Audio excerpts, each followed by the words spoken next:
bring my man up from below my feet, right? And bring my girl down from above my head and become whole. Yeah, you can remember it in silly little ways. It makes it stick. You know, just silly little things that you don't have to remember what's been what way and all that. And just got my guy down there and got my girl up there. And, hey, who needs company, right? I'm just joking. It's like being triplets, you know. And, of course, you have your parallel sides. So there's all 6 of you. It's like the Brady Bunch. You know? Now, each cathar grid has its rod, its staff, obviously now, and it's a lot more to the staff than we first originally thought, and the rod going across, which is a parallel. You can move these guys by bringing the rod up and down. That's what we did with the when we started the rod techniques, where we start to use the rod to bring the pillar up and down. Once you get the hang of moving the pillar, you don't really need to use the rod. You just breathe it, and you play with the arcs and those kind of things. Now, this would be the full exhale position. The arcs are at their 45-degree stretch, right? There's an alignment of the pillars. Yeah, the pillars do align, but there's not much happening here. Now, back here, behind this guy, there's also ones of these in there that don't have the people in them, so you can see what the grids are doing and where the lotus points are, because these are the lotus points behind here, and they're actually, in the body. But this would be the full exhale position, where all of the arcs are at 45 degrees. And notice, too, the arcs are transmission lines, so it's not just the arcs. They also have that center line that transmits. Notice how they interface here. They actually do interface. This becomes interesting as breathing resumes, as this starts to come up here. It changes angles between things. And even if this one isn't moving yet, the movement of these and the shift of those angles in as they move toward the arcs going up to fold up into the biveka fold causes these to move, causes these to move. So they actually move with each other. Can I have the next one, please? I think that starts to show what happens with breathing. Yeah.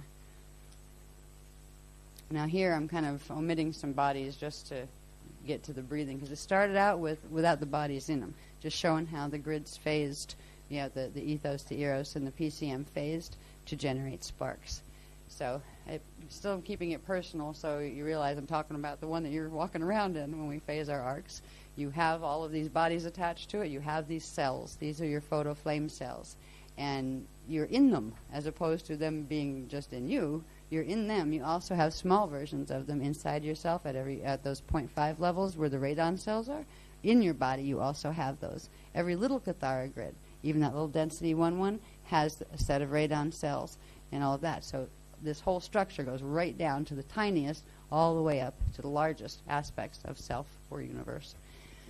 Now, this again, all right, we did a 3-pause breath in the Belize workshop material, and this is going to show a bit of what that looks like. Here again we have the full exhale. It says, under natural circumstances, spark pulse currents are generated in the etheric atomic pillar of power as the Lodi body inhales, contracts, and exhales, expands. At full expansion, etheric and density bodies separate. So you have the density body and the etheric bodies separate. And density lotus arcs are at 45-degree projection lines. So that's at full expansion, right? That's full expansion. Now the arcs are going to start to cycle toward each other as the inhale starts to happen. And first, this is actually going to cycle up. The ethos rises first. Next one, please.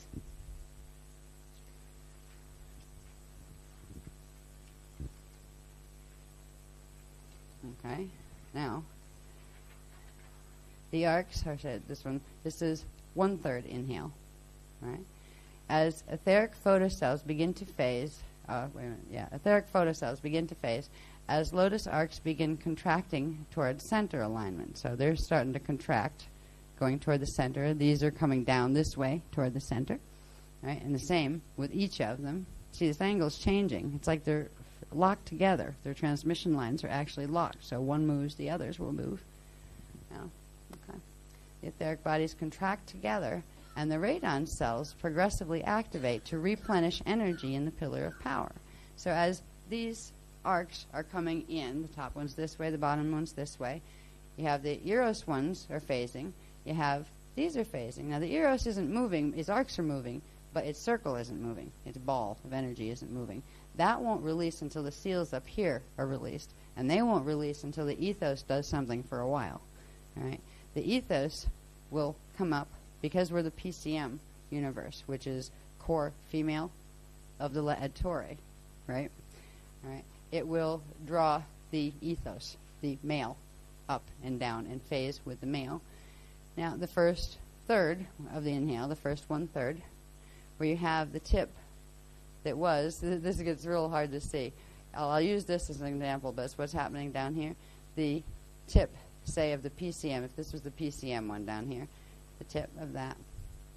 The tip of this one, which is usually attached to it that way, this segment moves up 1. So you have the tip of the ethos, which is Cathara Center 1, interfacing or engaging with the density PCM Iyumbi. All right, that's called engaging. The next will be, the next part of the inhale will be where that moves from the Iyumbi, where the Cathara Center 1 of the ethos moves from the Iyumbi up to the Azure, and sparks again. And as that's moving, it's bringing this circle with it. It's phasing its light cell into the light sound cells of the density body. It's actually recreating them. It's re-energizing them. Now, I can go to the next one, please. There's also these little notes down the bottom. They were just like real quick ones that came in. I think they're accurate, though, but I didn't go back and double-check them with Ma'a. The one said that I think the zendradon fires, or the radon cells begin the firing process as these arcs phase. Look what happens as the thing keeps closing up. It looks really neat. But what's happening is it's pulling into the pillar of power. It's pulling into that central pillar. The arcs are actually folding up and going vertical. And what that does is open the seals all the way through. First, the ethos seals. Now, this isn't all the way up yet. It's not into full alignment. This is the, I think this is the 2/3 breath. Yeah, can we pull that down a little so I can see the title on that? I think this is 2/3. Yeah, this is the 2/3 inhale, where you have Cathara Center 1 from the ethos now is in the Azure. There's one more that'll bring it up to here. That's when the arcs fully pull in to into the center pillar, which would be the vacuum tube when the crystal body inhales and takes all of the energy out of it. Actually, I think it's the exhale. When it exhales it out to the Lota, so it pulls the energy out of the pillar of power here. All right, that would be after 6 cycles of this. That's when the crystal body would get into things. But for now, you just have this happening on the third part of the inhale. This is the second part. The third part, you'd have Ethos Cathara Center 1 engaging with the Rajna flame. And at that point, there's a jump. There's an acceleration that takes place. And there's actually an automatic jump at the top of the inhale that allows the ethos to come into full alignment with the PCM. So they both become one circle. We have another one to show that, I think. Here, and then it gets really strange. Oh, there's quite a few, actually, that lead up to eventually trying to understand starburst. Okay, this is the one I just did mention, the third one. Look at where the lotus petals are. When the ethos comes up far enough for its K1 tip to engage the Rajna, the lotus arcs are completely pulled in to the pillar of power. That's fascinating. When that came through, oh, neat. That's how that works. You know, there was just like, I never quite visualized that. But they actually pull in to the pillar of power, and they do stuff in here that there's probably tomes of stuff that I'm going to get at some point as far as notes on exactly how they work. I was lucky I got the pictures drawn on these before we got here. And this has moved. It's no longer down here, the ethos grid, because it's now moving up. And its last stage is going to be to jump into full alignment here. Now this says at this stage, which is the third inhale, right, it says the Kethradon at 8.5 fires, the Kethradon at 4.5 initiates, and the Nadradon activates. So the flame cells on each one of these stages of the inhale this is working with the progressive activation of the radon cells, which are those cells that are actually holding, they're working like seals and also transducers between the different levels of the crystal bodies, right? Between, the lotosphere and the logosphere and the huvosphere, photosphere and ovosphere and huvospheres. So these are actually, when they release and activate, they're releasing whatever energy they have stored in, from the outer layers of the crystal body into the pillar of power. And they're also, I believe, opening up the pillar of power, where they're opening the different layers to each other. So they're opening the different layers of the crystal body to each other, the different sphere levels to each other. And that's letting more power in progressively, which I know there's a whole series, I can see it, where, remember the harmonics grid that had the diagonal lines and then the meiotic diotic points on them? That was somewhere in there. We've looked at that earlier. When all of that happens, that I just described, it brings that into activation, where it activates all the radon lines, or what are they called? The heliopath lines. Yeah, the heliopath, the radionic heliopath lines. So this is all connected about bringing more and more of the light body and those sound bodies on until you've got your diamond sun body activated, where you have those plasma rays coming in and sending out their whatever their anti-plasma rays are, I don't know, whatever become those radon rays, that when the plasma rays are coming in, they go outward. And that's where you get your radiant sun body kind of thing. So all of this is connected with that. And it starts with being able to phase the pillars, again, being able to phase the light cells. Next one, please. Where are we here? Okay. Okay, so you pause breath. The pause at the top of the inhale is called the quickening. Eros aligns. Here we go.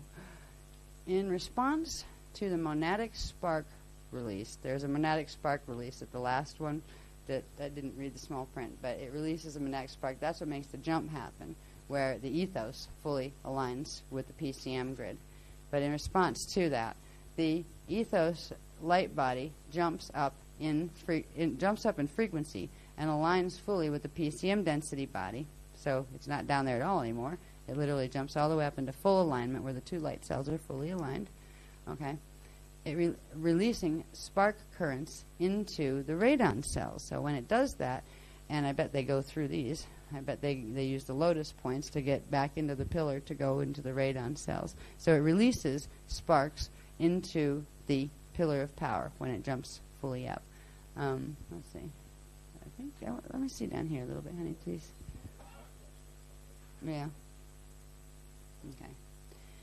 The Eros moves through 6 cycles of exhale, inhale, charging, I think that's supposed to say ethos, moves through 6 cycles of exhale, inhale, charging the radon cells in the pillar, breathing through. That should be ethos there. So if you got a pen, you can correct that on your own copies. That should be ethos. And what that means is it comes up, does its little jumpy thing, releases sparks into the pillar, and then goes back down again. And that's the exhale. So it goes.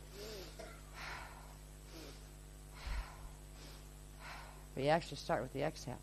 You start from 0 point, still point, 2, 6. When you get up to 6, then you would you go into that 7th cycle, which would be the Elan and I can do that with Heath arrows and Heath Elans, but I get tongue-tied when I have to take the he's off the fronts of them. The Aro cycle and the Elan cycle of acceleration, getting ready for a jump into the the 8th cycle, which is the leap cycle. This goes into those 6 cycles of all sorts of things. There's the 6 cycles of the Aeonic calendar that we've dealt with in Ireland. That was very, very complex stuff that had me slightly fried mentally at the time. It still does on occasion when I look at it.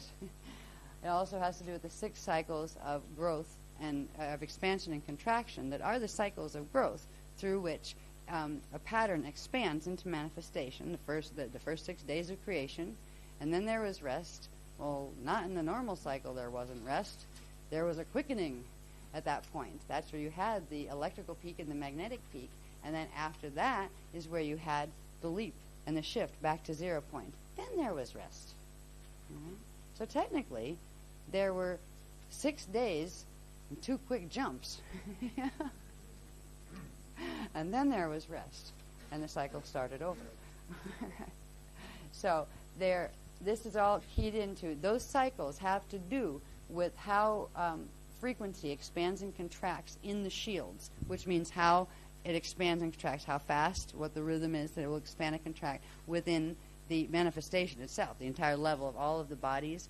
There are 6 exhale, inhale breaths to creating the lotosphere, then the logosphere, then the photosphere, then the ovosphere, then the huvasphere, and then the 5 huvas extending out. They are, again, the 6 breaths. Exhale breaths, then come back to the center, another exhale. It actually forms a spiral that I have. The pictures are only partially done, so I didn't even try to stick them up because they weren't great yet. But it showed how it actually, when you look at the shield template, it forms a spiral that comes out, kind of looks like a snail shell, and the way they go around. And then it hits a certain point where it's fully expanded into its pattern, and then it can shift up to the next higher level or go all the way back to the starting point, to where it was. And that gets into things we talked about in Voyagers, about bridge zones and risings and fallings of planets and things. But we don't have to get into that. Okay. So anyway, this is, yes, that's cute. This is called the quickening. Now, if it gets to this point where the ethos and the PCM align, and it's only, say, your first breath, or anywhere before it's your 6th breath, or the planet's 6th breath, which may be however many years, all right, or thousands of years, it would just come back down. It would go up, jump, release the sparks into the pillar, and then come back down. And when it came back down, of course, the arcs would come back out of their alignment. They'd close, the pillar would close again. The radon cells would close off between the densities again, because they open, and the whole pillar opens, running the full length of what you'll see in a little bit is the spiral. Okay, so when the arcs open, that all closes again. Everything expands out, and that's where you get the separation between the huva bodies. They expand out, and the arcs will go back to 45 degrees. Now, if it happens to be the 6th breath, the 6th breath of a cycle, it says on the 6th inhale breath following the 6th exhale, the seed atoms spark, initiating the RO electrical peak. The electrical Merkaba top spirals reach peak spin speed, depolarize, and the ethos grid rises to the eros. So on that 6th cycle, like the 6th inhale, you would have the ethos coming up like it did on the rest of them, but it would rise up and go into merger with the eros. And that's what triggers the eros to be able to come back down. And there's several things that can happen when it comes back down. And this is where we get closer to understanding starburst, but not quite yet.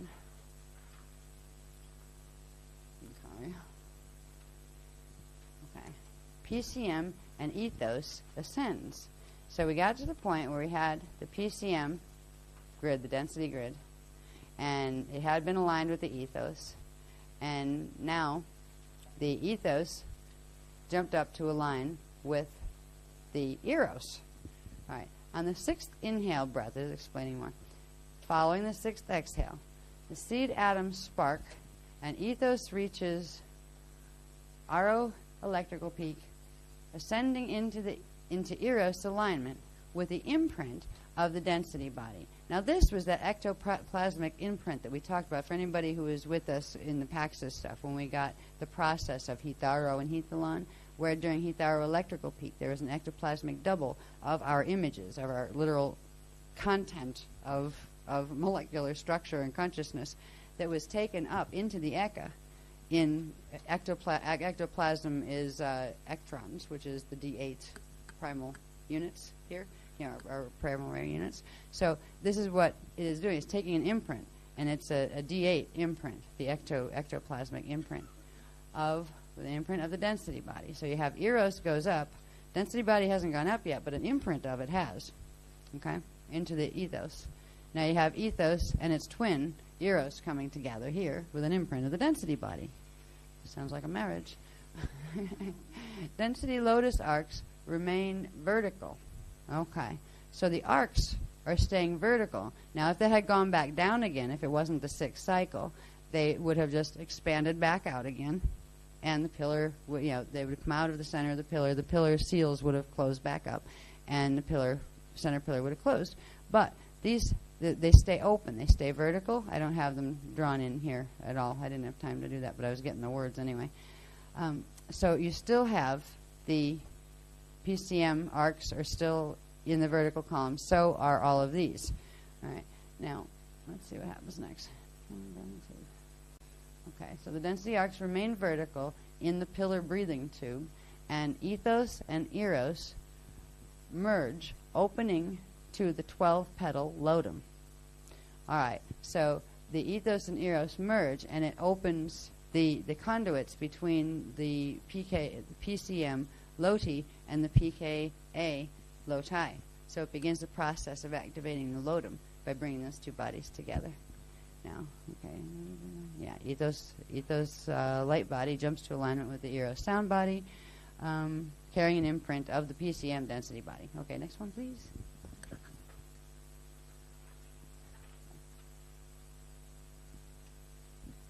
The seventh breath. I remember it took I got those for a week, and then I couldn't pull the rest. It wasn't there. Well, what happens next? I wanted to know. They left me there. Now what? What do we do after that? Just got to put it back down again. I know it does something up there. I want to bring it up. Yeah. The seventh breath. The seventh exhale of a sixth cycle. The lodum 12-petal lotus arcs open, okay, up here in the etheric, right? The etheric arcs open first. They spark the etheric rod, and merged ethos and eros body descends into full PCM lodi alignment. So these open, the 12 etheric arcs open. It triggers the spinning of the rod. These two, the ethos and eros, merge, and they descend into the body. We haven't done this yet. Yeah. I can't wait to try this one. I think we have to have a few more things open before we can, though, like the breathing tube.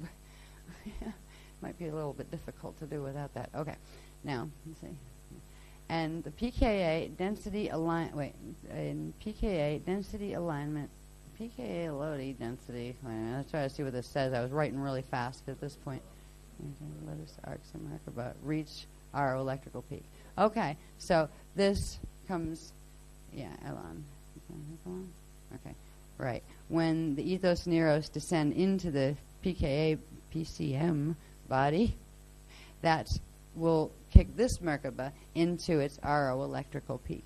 All right. So before you had the ethos and the eros going through their electrical peak cycle and doing the lotus activation. That would be the etheric activation.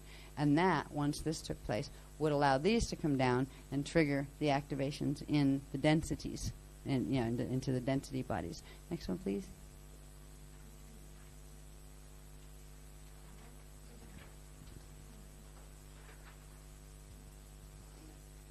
Yeah, here's where I don't want to do it because it's all new. It's like, okay, some of it is stuff I understand, but they took it right into moving toward the pillar of power stuff, and it gets a bit complex for me. The seventh breath. Okay.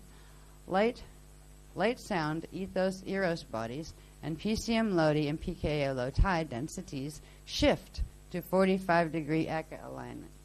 All right. So after a sixth cycle, when you hit the seventh, hit the electrical peak. Once the ethos and eros merged up there, hit the 12-petal lotus and the etheric, come down, merge with the PCM, then it starts these two swinging toward each other into the Eka alignment axis.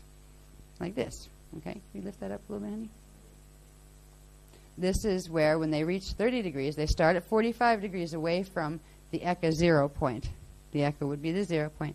And then these start to phase toward this is the PCM set, the ethos starts to phase toward the eros, and they begin to align with the eka. This would be the 30 degrees. That's called the anatolia state. It's 30 degrees to the 0 point. So they're each 30 degrees away from the 0 point where they meet. That would be the 7th inhale of the 6th cycle. All right, that's the stage they're each. Next one, please. That's not me, is it? It's your watch? Okay. I knew it sounded like one of ours. Okay. Now, the 8th breath, Athanatalia, and it's supposed to be Rushe Pillar Reset initiates. Okay. 8th cycle. The Eka 13th pillar opens within the PCM loti and PKA loti breathing tubes, opening the lotum to the Eka lota breathing tube and opening the Ark of the Covenant 45-degree axis passage. The breathing tubes open into each other, which I found pretty neat. So, I didn't know that. I probably should have thought of that, but I didn't. So you have here the PCM set, because remember, the ethos and eros came down. They're now aligned with the PCM. So you've got the whole package moving into alignment with its parallel whole package, okay, where they're all brought in together. And that's when they start to phase in the 45 degree. What's real interesting is the planet went through this stage. It started this stage already. When we went through in 2003 the Hetharo and the Hethalon stages, that was the beginning, and we did get into the 45 degree shift. The planet's radial body shifted into the 45 degree shift. Its axis didn't, but if it did, we wouldn't be standing here right now. We have a buffer field on the planet. If it had been done without the Ark of the Covenant buffer field, it would have been a pole shift, a physical pole shift back into its natural alignment. But what they're doing is aligning the radial bodies and the fields around the planet, and it will hold gently to on its own. Once the time codes balance out, it will slowly move itself back into its natural alignment. But what are aligned are the etheric bodies and enough of the shields where you can open the pillar. Now, they weren't going to fully open the breathing tube yet until there was more full alignment, because you don't have to fully open them unless you're going to take it right into the Eka. We were going to coast in the bridge zone for a few cycles until the planetary grids could be repaired enough to make this leap. But because this is one of the most vulnerable stages in the whole game, when those pillars start, when it's made this swing and these start to open, and these have opened, then there's no turning back at that point. If these grids become misaligned during that process, you're going to have frequency coursing down from the Eka gates, pillar by pillar, and it's going to be hitting the shields in places it's not supposed to hit, because it's supposed to be at specific angles, and it'll rip holes in the shields. And with their little wormhole games that they've been playing lately, we entered this, as the Earth entered the 8th breath exhale cycle after the August 2003 Hethalon. So we entered that, and we said, here it says, Earth just began the Rushe reset with activation of the Rushe Pillar 13, August 2003 Hethalon cycle, and activation of Rushe Pillar 1, number 1, in August 27, 2004. So we started the activation cycles of the pillars. They're coming in. And now the grids are misaligned again because of the wormholes being open. I'll show you why, because there's something that's pulling this all and trying to make it come back over here. And it's offsetting it just enough that it's misaligning the tubes, the breathing tubes, which will misalign the angles that the arcs come in, it's kind of like major laser beams coming in and like burning right through the shields, because they're hitting where they don't belong. If they came in and hit on their little landing pads where they do belong in the gate systems, or in the pillar spots. There are like spots in the shield where they're supposed to come down, and they're compatible with those spots. But if they hit half a county over, there's going to be a problem, because it will fry the grids. It will crash the grids in those areas, and that creates all sorts of wackiness inside the planetary core and stuff. They knew that when they started this. They did this on purpose. They figured, well, look what we can do. And now look what we can do. We can do Rushite. You can't do Rushite. Right? Fortunately, because at least we can still hold the planet together.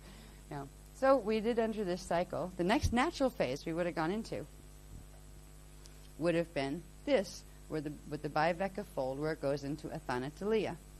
Goes from anatelia, triveca fold, into athanatelia. And the next phase is where it goes up to visit the eka. And they all pull in together, and they disappear from down here. That would be the laetelea, where they pop into the alignment with the lodi and the hyperspace in the veka system. That's a natural process. That's also the natural process of Merkabah breathing, the real stuff, where you're going to transport yourself someplace once you get your system straightened out. But again, these are important. It's important to have your tubes, your breathing tubes, in a place where they can align. And right now, because our planet doesn't, ours are having a problem too. But there is something that helps to cure that, and it's called that we're getting to that real quick. Well, I'm going to show you this one, though. This is the last one, I think, in this series. Is this the last one in this series? There's not one more? That's, I think, the one. Yeah, that's the one. All right, this again would be the natural, I believe. Under natural circumstances, Earth would have reached Ekashai 2012 to 2017. Ekashai is what you'd call the end of that cycle, where it does pop up into alignment with the Lota and disappears in hyperspaces here. It goes up the Shalaya passages of the Ark of the Covenant, and like whatever it is, literally disappears from here. You might see like a flash of light where Earth goes supernova or just disappeared. But then it came back again. That kind of thing. You used to hear that in the New Age movement. That was before the Anunnaki defected from the Emerald Covenant. They were all looking forward to it. Oh yeah, we're going up to visit the Eka. Really cool. And then they decided they were going to make war with us instead. Didn't hear much about that anymore. About Earth becoming a star and all that kind of stuff. Oh well. So that's the natural process, and that's where the lotus arc petals would become the 24-petal echolota. That's where all the arcs open up and spread together. And then there'd be another cycle that started where it came back down at 45 degrees, and back into the natural Veka positions, and did its vertical phasing again until the ethos built up enough charge where it jumped up to, fully visit the PCM, and then it jumped up enough to visit the Eros up above, and that brought the Eros down into the PCM, and that allowed them to swing 45 degrees so they could go over and meet on the Eka axis again and do the Anatelia and then Athanatelia. So this is this whole process that's natural. This is what naturally happens with the light bodies and the physical manifestation if the light bodies and the etheric bodies are breathing properly, which they haven't been. That's why we're all sitting here for ages and ages and ages, and we still haven't been able to pop off. It's like just somebody kept the light switch on and just wouldn't let it flash off again. And that's what those arcs at the 60 degrees are like, being nailed to a cross where you can't move, you're stuck. You're stuck on, and you can't do anything about it. And what that does is drain the seed atom. It doesn't give the ability to spark anymore, so the seed atom can't replenish its charge through the natural sparking process. So things die because the seed atom burns out. It loses its charge and progressively has less and less to send. The body deteriorates. There's not enough life force running through it because literally the system eats itself alive because it has nothing else to refuel with. And that's not a natural state for the planet nor for the human condition. Now, all right. Yeah. Now, in the event that the Rushate spiral of the breathing tube core misaligns after the 8th exhale has begun and the Eka gates have initiated automatic Rushate pillar anchoring, crisis emerges as the Rushate pillars intersect the Lodum shields at the wrong angles, creating red pulse shield shattering. If this potential arises, the crystal body enters an automatic rapid restoration cycle called a starburst cycle. During a starburst rapid restoration cycle, the echolota releases its Eros Tha sound body into a series of intense descents down into the Lodum. Now, all right, let's say this is the Eka up here now. We're stuck at this position, and misalignments are occurring down here. Well, all of a sudden, you get this whack, whack, whack that starts to do rapid descents, bringing Eros in. Now, to a Rushate starburst cycle, all right, with each Eka Eros descent, every time it comes down here, one entire Eka Veka pillar shifts 90 degrees as the Eka Eros cell draws Eka Veka draws the eka-veka through the akasha into merger with the parallel eka ethos via the Ark of the Covenant. I was thinking, okay, where do I put what to draw that? So this basically comes down, and one pillar at a time, it shifts at 90 degrees, so it ends up over here, where it's in alignment with the parallel eka axis, which would be at 90 degrees to the eka axis, which would be in alignment with the akasha axis. So basically, we're going over there, one pillar at a time. And you need your breathing tubes functioning to make this happen, or you don't go over there, and part of the grids that can handle it do, and we get to sit here with all the rest of the guys and have a party and say, hi, guess we're staying after all. Oh, boy. Then it's time to go, hide. Time to hide. Last thing I want to do is get stuck down a black hole with that crew. You kidding? After bringing this work out publicly, it's like, no, thank you. They'd use it as entertainment, tormenting me in any way possible. So Earth entered a Rushate starburst cycle it was actually between May and June, but officially May 2004, due to the Buddhara wormhole project and what they're doing. So it looks like one pillar at a time, we're shifting from where we are right now, where our radial bodies are shifted in this axis. What this is going to do with the golden fleece host that's holding the planet. Now, I think that's beginning to erode because of what the Buddharas are doing, and I think that's part of what's happening here. And that's why we're starting to see some, and it's mild so far, 5, 6, 20 hurricanes, whatever. How many is it going to take before somebody says, maybe it just moved into moderate? It's been very mild as far as any planetary effects so far. But it may get a little strange. And if it does, it's because they're doing something called using the graviton vortex. And this is something I wanted you to see, what this stuff looks like. To be able to understand what that is. We got 15 minutes. 14 minutes? 15 minutes. Yes, they need to see this. They need to understand the spiral if they're going to understand the vortex. Yeah. So we'll go right into those. So we know what starburst is. Now, let's find out what the Rushate spiral is, because through that you'll be able to understand what the graviton is, and you'll be able to see why we're having a little problem keeping that natural alignment with our Heka, because we have something sucking on us this way and pulling us down this way. And it's now has double the power because it's hooked up to the other wormhole system. This is the natural pattern of the Rushe, right? You have the Rushe vortices. This was the pattern down here that we used to use for stands. It was called the Amente interface pattern. It was a pattern that was meant to allow the distorted grids, which are running on what's called the twisted sextant pattern, that is the Metatronic pattern. It was to allow the beginning healing of that. The sextant pattern had, if you look at these things as vortices here, and the vortices open into chambers, right? Now, if you look down here, there's one set that would have the vortice and the chambers open, but these had blocks in them. If we could anchor our pillars here and here that began the process of being able to get into the twisted template in the first place, and we were able to open the arcs because there were actually both sides. You need to raise that? Okay. Can you raise that, please? Down here. This was the Amente interface pattern. Now, a natural shield should have the Rushe pattern. That should have been what we were able to do when we first started doing round tables, but we couldn't.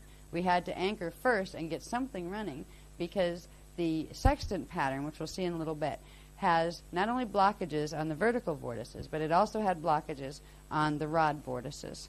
So in running rounds in this configuration, we began the process. We allowed these vortices to open to get the rod moving.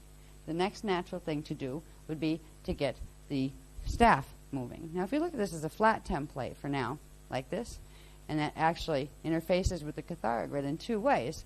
One, you have it running through as the shield patterns on the horizontal, but two, it forms the octave shield, I believe. Is it harmonics or octaves that ran that way? I haven't looked on that stuff in a while. But this was the 8 one, so I think it was the octave shield that runs vertically. Okay? So it's the same pattern. So it anchors arcs in this way, like the pillar arcs would come in this way, and they'd also come in this way. Now, The ruchete is a natural set of frequencies, like chords of frequency, that are supposed to come down through all the gate systems, through all of the density shields, and anchor through all the density shields into the natural ruche pattern.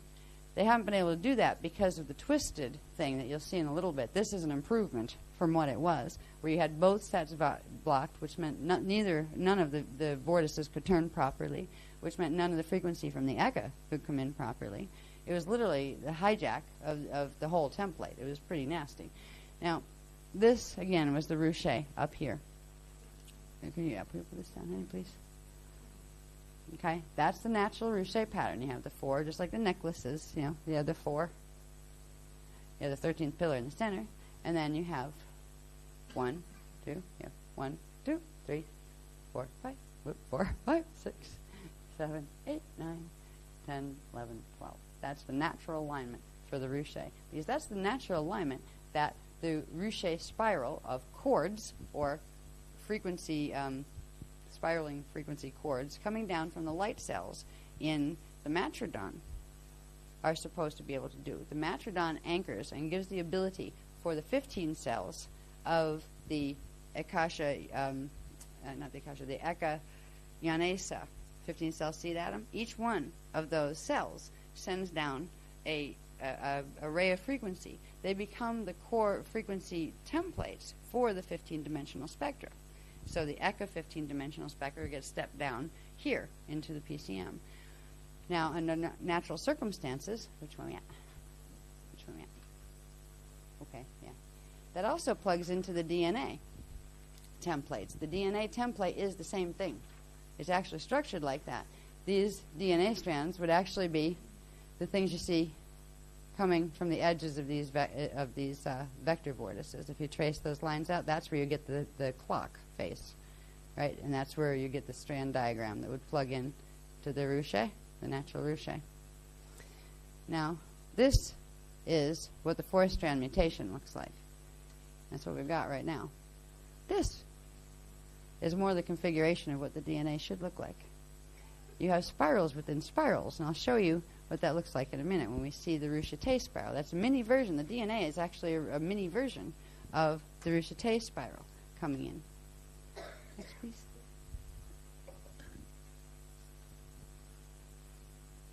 Okay. Now, here we go. These were another one of those diagrams that had me seeing triple by the time I was done doing them with all these loop-de-doops. Okay. If this is the natural template, can you pull that up a little bit? They can see it better here. Thank you, honey. It anchors down through the Cathara grid. And if you look at the ends of these, all right, you have, I'll show, yeah, this one here would be the magnetics. They would be the 4 inner ones, all right, the 4 inner pillars of the ruche pattern. So when we do rounds, the seer pillars that we're anchoring, they're actually, the natural pattern is the 4, which would be 4 females actually in the center when you think about it, except you also have females that run more Mane than Ire, so it doesn't really matter the gender in that way. But the natural pattern would be, you'd have the DNA core template would look similar to the other way. There would be 4 pillars that anchor into those spots, and then there would be 8 electrical ones on the outside. Actually, they have these 4 electrical, and these could actually go either way, because they would be, that's the 3, 6, 9, and 12, which correspond with the Manu, which is the positive, negative, 0 charge. It can go, either way. So that would be the natural configuration. This is a spiral of energy that starts out with its magnetic core, and can you pull that up a little bit? Sorry. And this would be its electrical set, because it has more electricals running, like more electrical prongs. These tend to run the 3, 6, 9, and 12. Actually, the 3, 6, 9, and 12 are the magnetics. Yeah, I'm getting myself confused here. 3, 6, 9, and 12 are the magnetics. They run here, so they would be the female receivers. And then you have the 8 males around this way, the 8 male electrical spirals coming in. This means that each one of the little, there would be a little foot, right? See these little feet sticking out the spirals up here? Each one of those would plug into one cell in the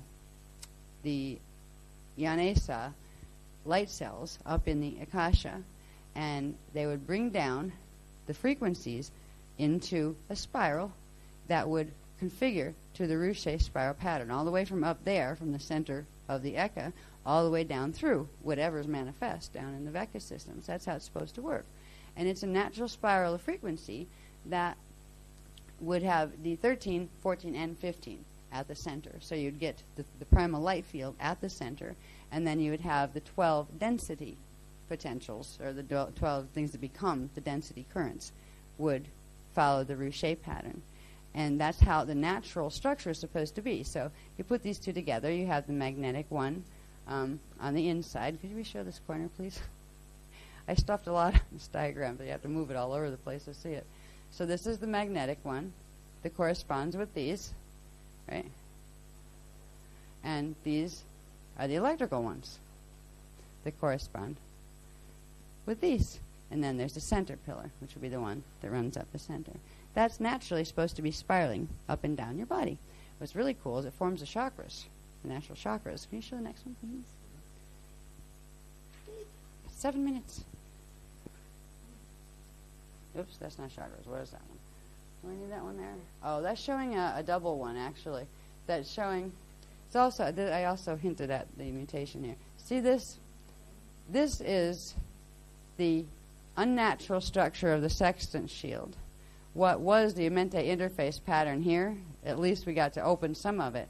But the shield is actually, the sextant shield, is built on... There's a center pillar. Yeah, 1, 2, 3, 4. 1, 2, 3, 4. They call it 5. 1, 2, 3, 4, 5 over 5 going this way, and then 5 going this way. What it is a center pillar.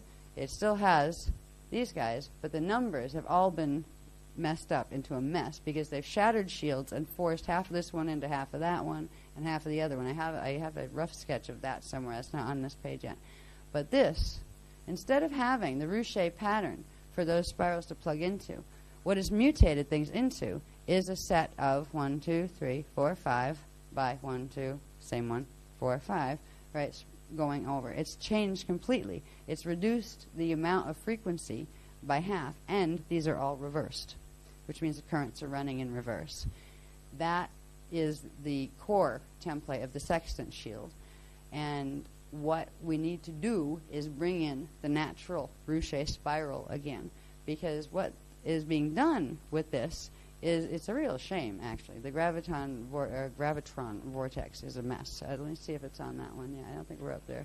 I was going to show you the chakras first. Before I show you the gravitron, I'd like you to see, just look at the natural spirals and how they look and stuff. And I want to show you also where the chakras come in. Notice here I have a 0.5 scale running, okay? So you have 6.5. That would be, right, this line here. That's the Azure line, okay? Then you have 9.5. That would be the Rajna line in your Kathara grid, right? You have the 11.5 line. That's the point where the Yan flow comes in. Remember that 11.5 is also the point where you have the photosphere starting. So these have very direct correspondences. These crossovers have direct correspondences to the 0.5 scale. That's the natural alignment of the Rushate. All right, and the Rushate would have, there's its electricals and there's its magnetics. Put them together, and there you have the magnetics inside of the electricals. The electricals would actually appear in the RNA, where the magnetics would be a reflection of them in the DNA. And they together would form the natural 12-strand pattern. So the 12 strands don't stick out like that. The 12 strands are interwoven like that. But the most important thing is, even beyond the DNA, is the spiral itself. This is a massive spiral that even on your largest crystal body levels, it's running that whole width. So it's a spiral that's around you as well as a spiral that's within you. All right, next one, please. I have to go quick because I want to put this out of here. This is showing you what happens when you inhale. What's supposed to happen when you inhale. Now, this one was rough, and I didn't get a chance to clean it up much. It would have taken a couple hours, actually, to clean this all up and get all the shadow lines out. But this was that you inhale, and it goes, and it pulls the dimensions together, actually, inside the body. It also disengages down here temporarily from the, say, I had the numbers on the paper master, but they got cut off when I ran it through the photocopier. So this one is in progress, but it's just showing you the concept of those stretched out spirals. That's the exhale expansion, lotus arcs out. Then when you inhale, it brings these all up and squeezes them together. And that's the same time that you're bringing all those density bodies back together into the center again. So it's expands and contracts like an accordion. And they were very specific. This is where I had to like, all right, this one's 5/8 between each 5/8 of a step. This is a third of a step. This is a quarter of a step. It was driving me nuts. I had to cut them out, and that's where all the shadow lines are from. And I didn't have time to fix them. All right, yeah. This is where things get cool. These spirals literally generate the chakras. Now, if you look at that as the side view of the chakras, same spiral, right? At the 0.5s, you have 1.5 is where chakra 12, and these interface with the larger Rouchet spirals that stand at verticals that come down from the larger levels of the bodies, the otospheres. Yeah, it's a good word for them, otospheres. Yeah, it means all of them together. The electrical spiral itself generates, you have 1. This one would actually have 4. It would have a horizontal, but it would have a vertical because that's connecting. At 11.5, you would have actually chakra 7. At 10.5, you'd have chakra 6, and it would have these two side ones. See the little bow tie vortices this way? And it would have one set running this way as well, because they're Rouchet vorticets on the density levels. They run the 0.5 scale, and you can see exactly, precisely where they cross over, what chakra it is, and each of these loops, it's the fact that this spiral is spiraling through, that it's forming the spiraling vortices between the spirals, and they are the chakra system. So there's this relay system, and there's a place where the lotus points also plug in to this entire system and circulate energy. The chakras are still etheric. They're still dealing with etheric currents, and they're moving the etheric currents from these spirals, starting to bring them on their way into the etheric atomic interface system of the lotus points, where they would then go into the nadis lines and move into manifest form. These would be the magnetic chakras.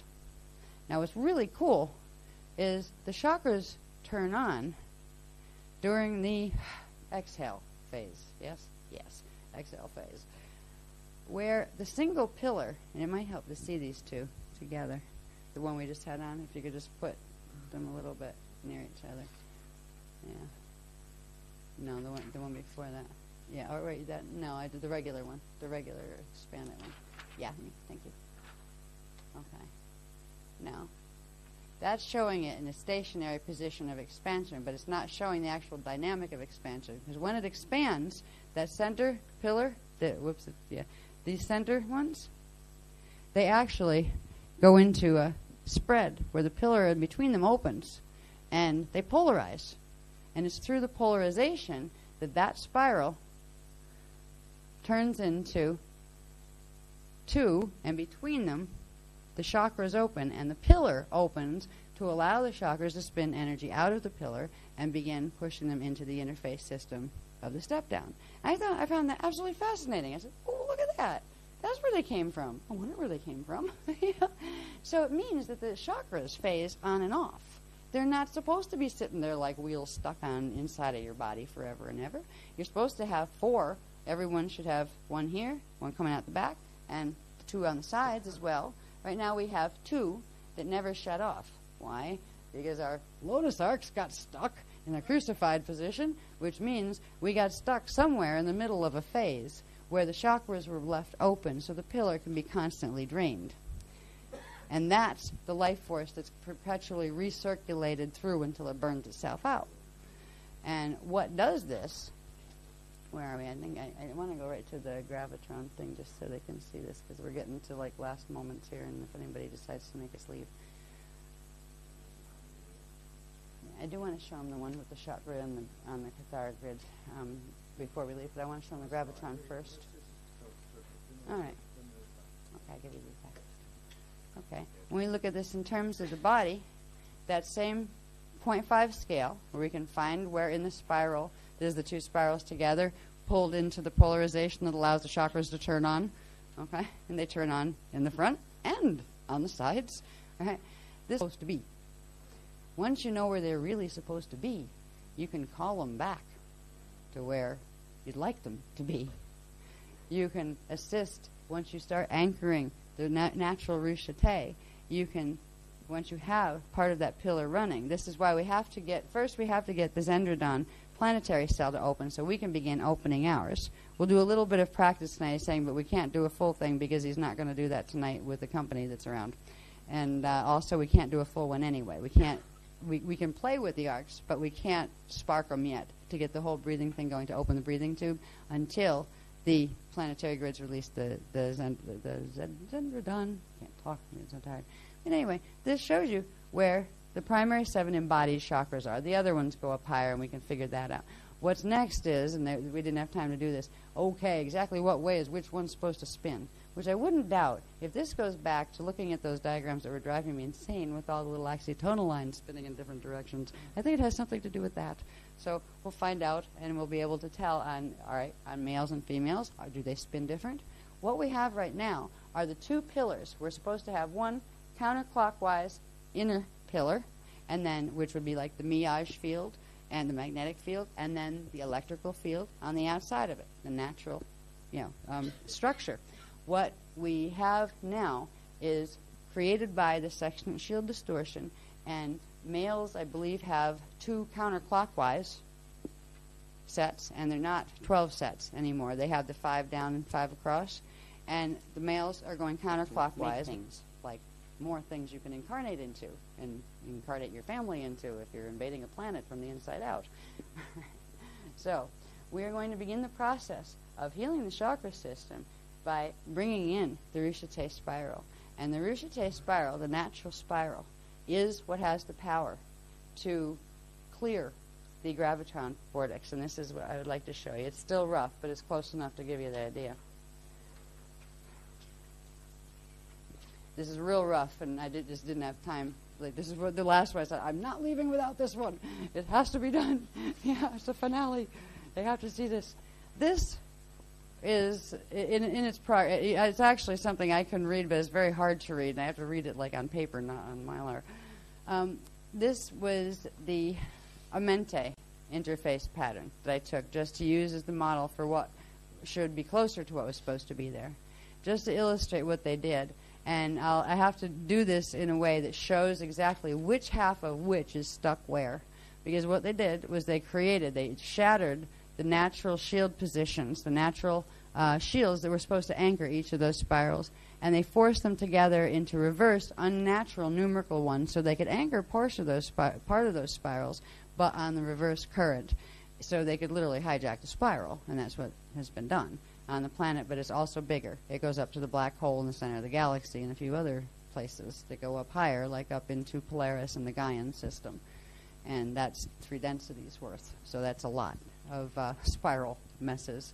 Now, this template, once the hieroglyphics are kind of cleaned up where you can see, it actually shows how the natural template was cracked and forced into artificial, unnatural bonds so it could anchor this pattern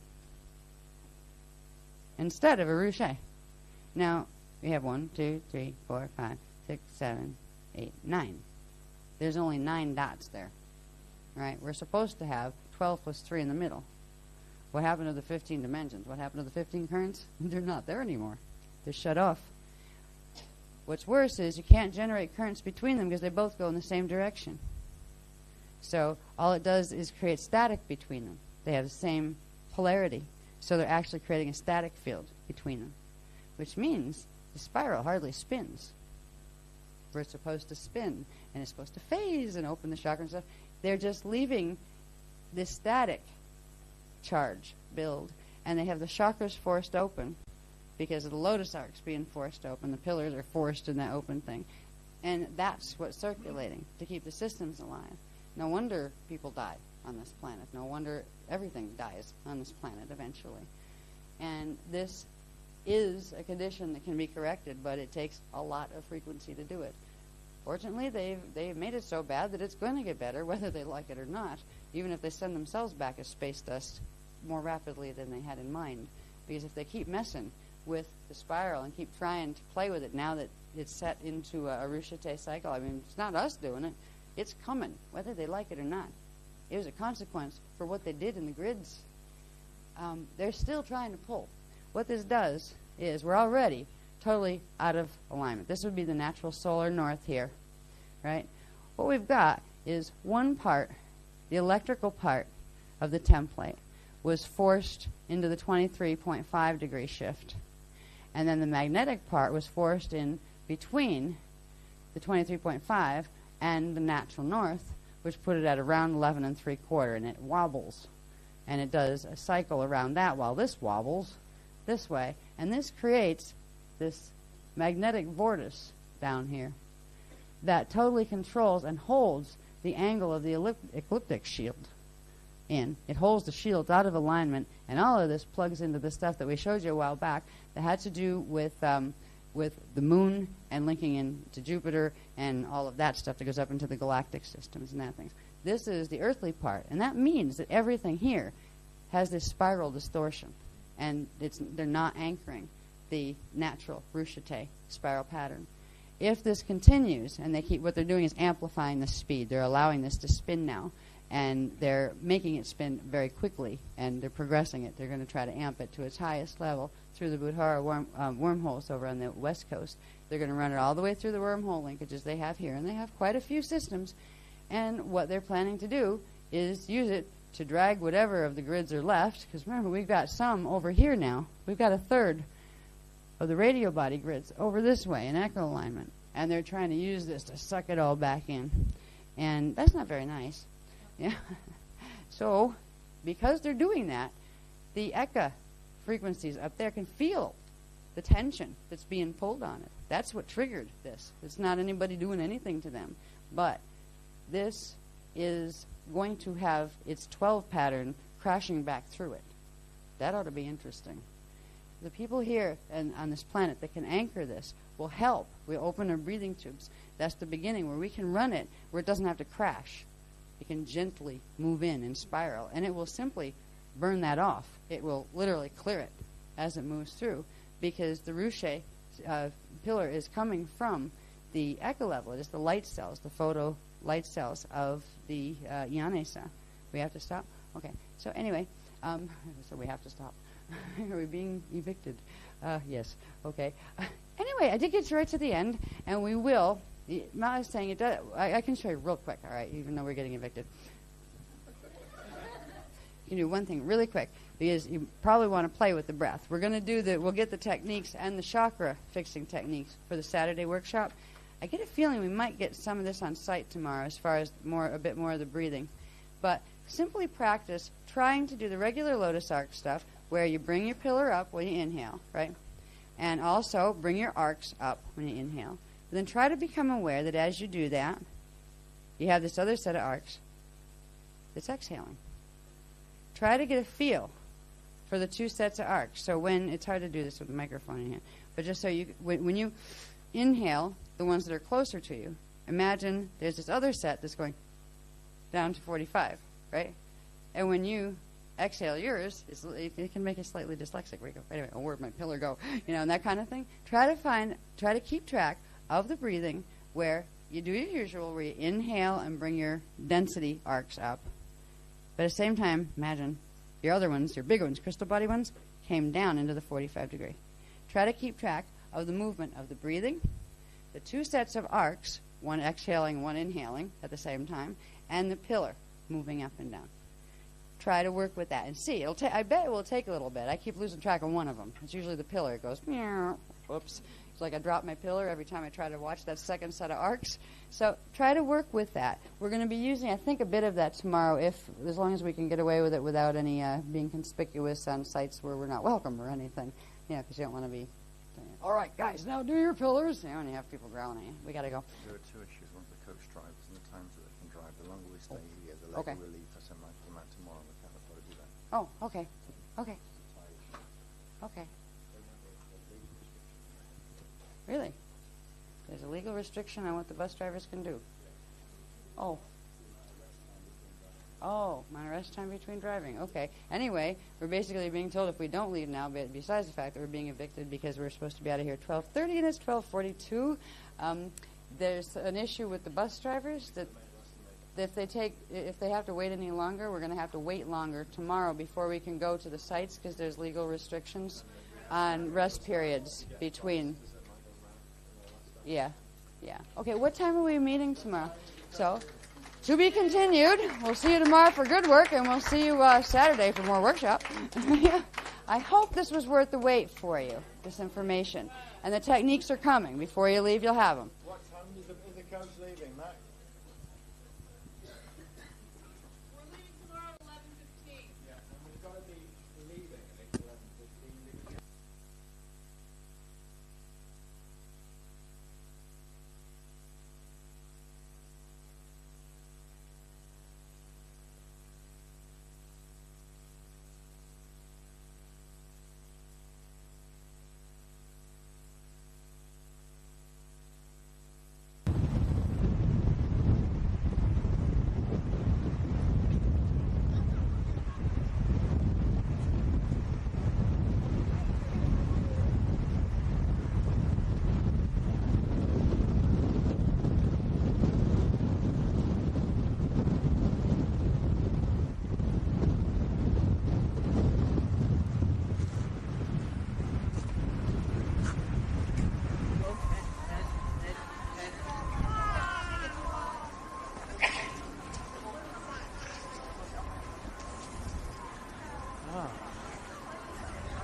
I did?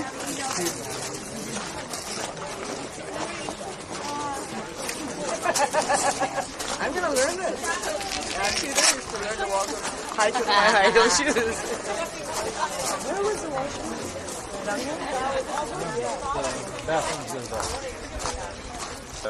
Castle Church. All right, we're going to do a discreet code drop. All right, and that means that you'll be, working really privately rather than any kind of group way. But if you happen to be with friends, that's all right. Nothing untoward about that. But really, it's a very sort of discreet, sophisticated, subtle, any word that works for you, job, to be blunt. And they will consist of the following components. Maharata sung quietly under the breath or even in the head without. The Kemko drop, immediately followed by 3 or 6 heart breaths. And then, just the Sharaya, if you want to do a little bit of Omeda when you're coming out, which you can do a little more energetically, so to speak, as you move away from the building, particularly if you're not in a clump. Okay. Because you kind of start vibrating and draw a lot of attention to yourself when you're in a group. They're just the stages, the 3 given stages, and the Omeda adoption and putting signs are coming down, right? Just 3 necessary steps. 4 doctors left. Maharaj, under the breath or song in the head. Kemko drop. 3 or 6 arc breaths. Okay. And if you've got to the point of feeling comfortable with the doubles, you can play with the doubles. Sharaya quietly again. and do all this discreetly. Part here, or And hard then for on us your way out, to make sure it goes through. Oh, let gotcha. it go a little bit with the almedar, but try and avoid it doing it in clumps because it gets a little bit noticeable. Both Ashley and I have been feeling a reception here this morning. We're not welcome at all. So just keep your wits about you. Right?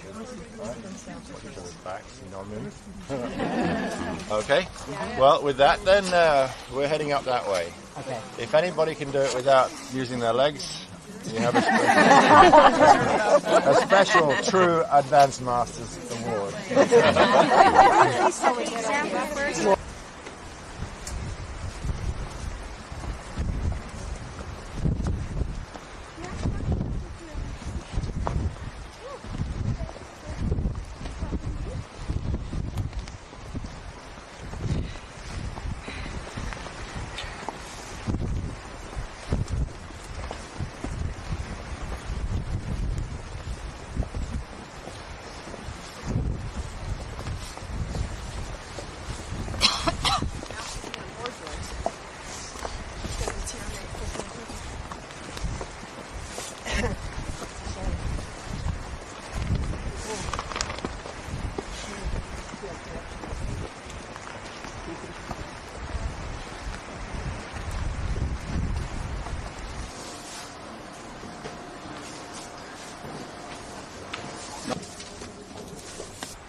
There will be some degree of instruction provided, but very basically the techniques that you've been given today will replace the eyes of Ra, flame of Ra techniques that you will have been working with that we'd associate with Kara 2-3 levels.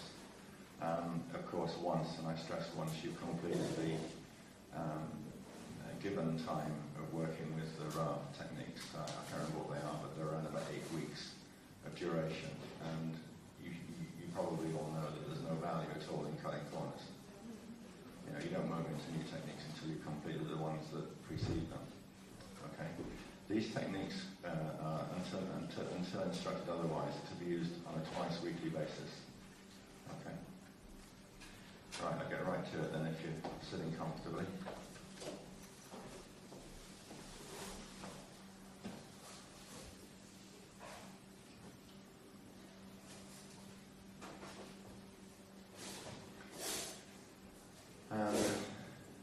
Di, can you? The second of these will at first hearing sound a bit complicated, so I'll actually read the second one. I'll read it through completely before I run it with you.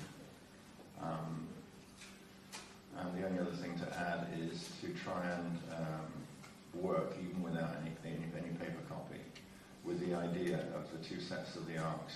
Try and get more comfortable with breathing both arc sets at the same time, because tomorrow Starting will be using the double arc breathing. Okay? So the only thing that you really need to retain is your own impression of how it feels to you, if you have a kind of a see-feel relationship or a visual relationship with the dual arc movements. Okay, so just reach whatever comfort level you can by Wait. All right, the first technique, which is pretty straightforward.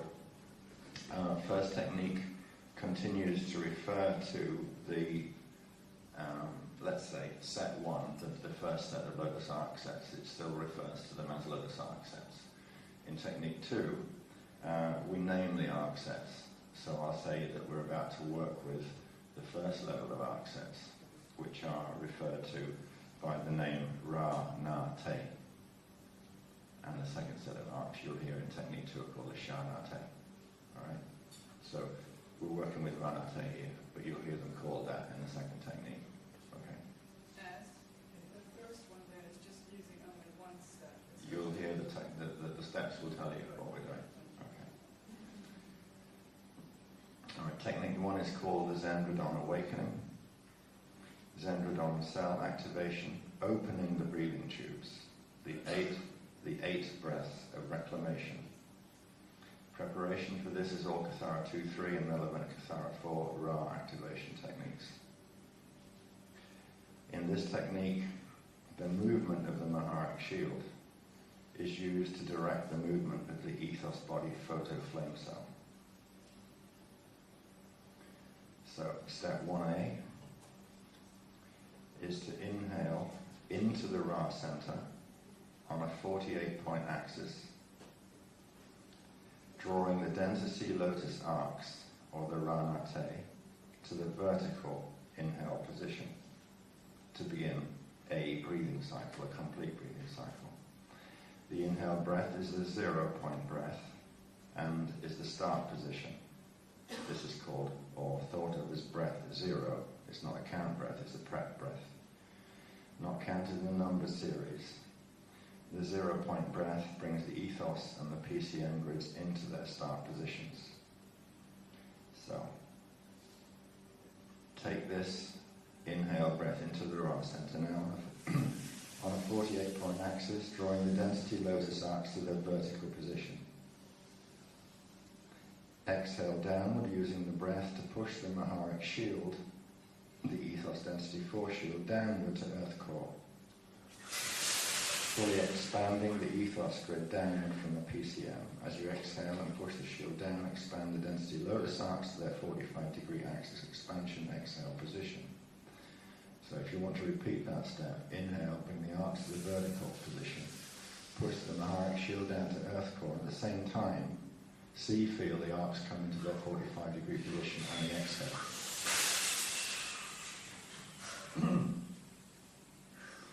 Now inhale upward to the Ra center, using the breath to draw the Maharic shield up to a position 12 inches below your feet. And draw the lotus arcs to the vertical at the same time, and count these steps as exhale 1 and inhale 1. Now we're going to repeat steps 1, B and 2. They're the 2 steps that we've just done. To complete a 6 exhale, 5 inhale breath cycle, moving the Maharic shield up and down with the breath, and moving the lotus arcs in and out in synchronization with moving the shield up and down.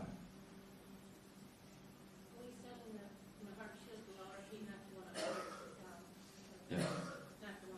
No.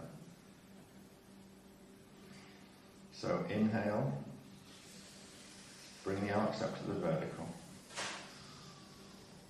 On the exhale, push the Maharic shield down to earth core, and push or allow the arcs to move into their 45 axis position. Inhale upwards to the Ra center, using the breath as all the Maharic shield up to the position 12 inches below your feet, and draw the lotus arcs to the vertical position as you do that. Now this is breath 2. Exhale the breath, push the Maharic shield down to earth core. Notice the arcs move to the 45-degree axis position. Inhale upwards again to the Ra center, using the breath to draw the shield up to 12 inches below your feet, and the arcs come into the vertical position. That's step 3. Okay, exhale, push the shield down to earth core again. Allow the arcs to come out to 45 degrees. Then inhale from the Ra center, or into the Ra center, using the breath to draw the shield up to 12 inches below your feet. Close the petals in the vertical position. Exhale, push the shield down once more. Allow the arcs to open to 45 degrees. Inhale upwards to the Ra center, draw the shield up. Lotus arcs to vertical. Exhale, push the shield down. Inhale, bring the shield up and the arcs to vertical.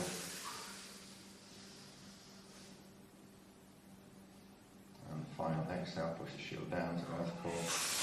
Arcs out to 45.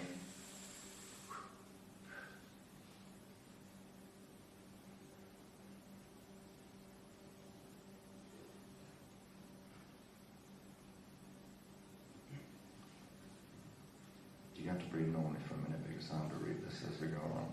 Just breathe easy for a minute. You should be on an exhale pause, technically. Okay.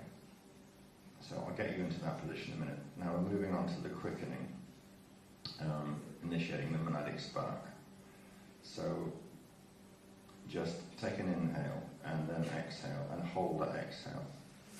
And we'll pick up at that point. So at the bottom of the 6th exhale, which is what we're calling this now, the Maharic shield will be in earth core.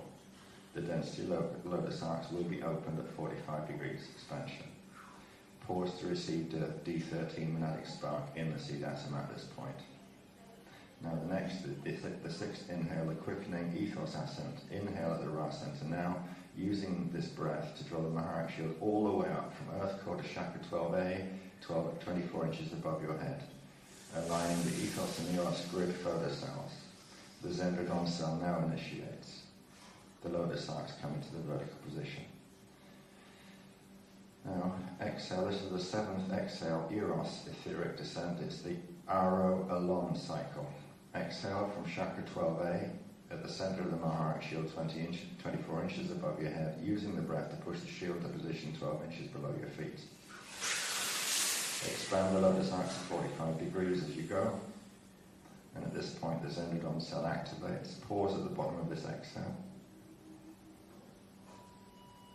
Inhale from the center of the Maharic shield, 12 inches below your feet, using a 1/3 inhale to draw the Maharic shield up to the Iyombi point just below the navel, and draw the lotus arcs from their 45 axis expansion to what feels like 30%. So you're going to move them 15 degrees from 45. So that's 1/3 of the distance from 45 degrees out towards the head. So that's moving them to about there. Okay, so inhale now from the center of the Maharic shield, 12 inches below your feet, using a 1/3 inhale to draw the shield up to the Eombi, and at the same time pull the lotus arcs up 15 degrees from the 45-degree position, or 1/3 the distance between where they sit at 45 to vertical. Just sense that as best you can. Pause at the 1/3 inhale with the Maharic shield at the Eombi and the lotus arcs at 30 degrees. On Atelier state begins. Etheric and D1 atomic cells begin 45-degree shift of the Eka axis. The 8th exhale. Breathing tubes open. Exhale from the center of the Maharic shield at the Eombi, using the breath to push the Maharic shield from the Eombi to earth core. The lotus arcs close to their vertical as you push down. The Echolota breathing tube opens and the Ruche Ta braided etheric rainbow ray 15 course current descends from Echolota breathing tube into the PCM Loti and PKA Loti breathing tubes, opening the Loti and Loti breathing tubes and drawing Loti and Loti D1 bodies and their etheric cells into Biobecker fold, initiating Athon Atelier state. The Ruche pillar and the Ruche Ta spiral reset initiates pillar 1 D1 subharmonics 1 to 6 reset. Loti and Loti shift to Eka 0 point axis completely, 45-degree shift, and aligning with Chalet chamber of the arc of the Carmen passage. The 8th and final inhale, the Ruche Ta spiral activation. I'll read this fast before we do it. We'll inhale from the center of the Maharic shield at earth core, using the breath to draw the Maharic shield up from earth core to chakra 12A, 24 inches above the head. Drawing Loti and Loti into merger with the Lota on D13 monadic and D1 subatomic levels. The zendradon cell consummates, Ruche Ta spiral chords and Ruche pillar 1, D1 subharmonics to 12 reset. The rainbow ray braids at the center of the breathing tube, activating in preparation for activation of the diamond sun crystal body respiratory system, which is the technique that follows. So just inhale from the center of the Maharic shield at earth core, using the breath to draw the Maharic shield up from earth core to chakra 12A, 24 inches above the head.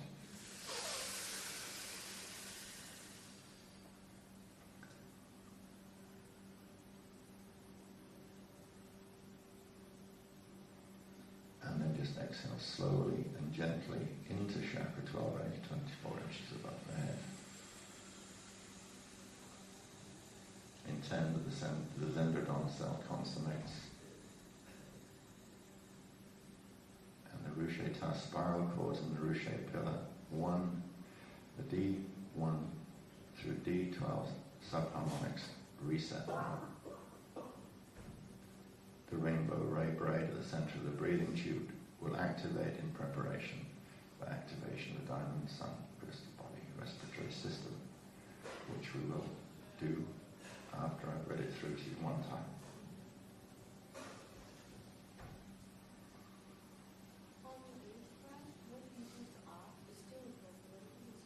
Pardon me?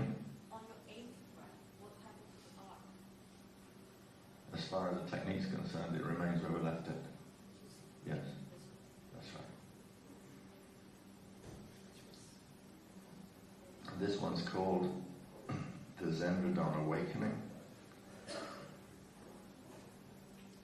Releasing the Shanate, the required preparation of the technique that we just completed. And I'll read these steps through one time before we do it. So it certainly feels a little bit complicated. Step 1. With the Maharic shield still stationed at chakra 12A, 24 inches above the head, and the Eros density 4 shield stationed 12 inches below the feet, we'll draw a 2-point inhale breath, 1 descending from chakra 14, 36 inches above the head, and 1 component of the 2 ascending from chakra 13 at earth core. So one will be pulled down from chakra 14, one component, the other component up from the earth core, through the center of the breathing tube and into the seed atom and monadic core at the Azare, while leaving the Maharic ethos shield and Eros shield in their Lota alignment positions. Pause at the top of the inhale breath with the mental attention focused upon the Azare. And you are reminded to draw the density lotus arcs, the Rana-Te arcs, which is the first set that we've been working with, up into the vertical position as you inhale. Step 2 is to visualize or intend an image of the Eshara Rushate Kemaloatiya monadic code, that's the Chem code, at the center of your seed atom, at the Azare. Then forcefully exhale from the Azare on a 6-petal axis, using the breath to open the density Rana-Te lotus arcs outward to the 45-degree axis position, and pause at the bottom of the exhale. Are we doing this now, or are you just reading it? I'm just reading it through. Step 3, we'll slowly inhale into the Azare, using the breath to slowly draw the density Rana-Te arcs back into the vertical position, while expanding your mental awareness to the presence of the Shana-Te diamond sun lotus arc sets of the lotus sphere and logosphere in the crystal body. Now, the Shana-Te petals are larger than their counterpart Rana-Te. Okay? So they simply will occur to you to be, if the Rana-Te arcs appear to you to be, they have their tips here, right? The Shana-Te will be some distance out beyond it. Okay? Just allow them to be larger. Alright? It's too much to start to incorporate proportions and orders of magnitude. Just have them be one bigger than the other. So the R one is the smaller one, and the Sha one is the bigger one.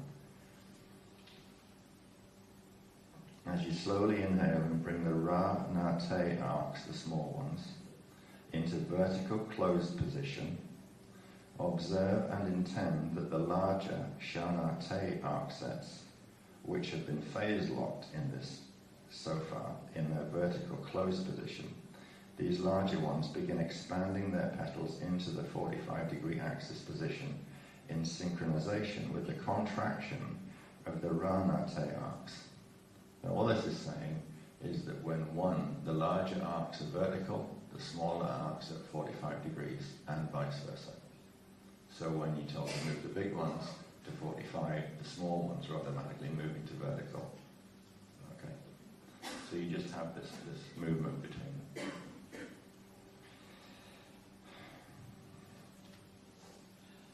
And a component of doing this is to get accustomed to feeling or noticing in some way appropriate to how you work with energy, but to try to notice the sensation of energy leaving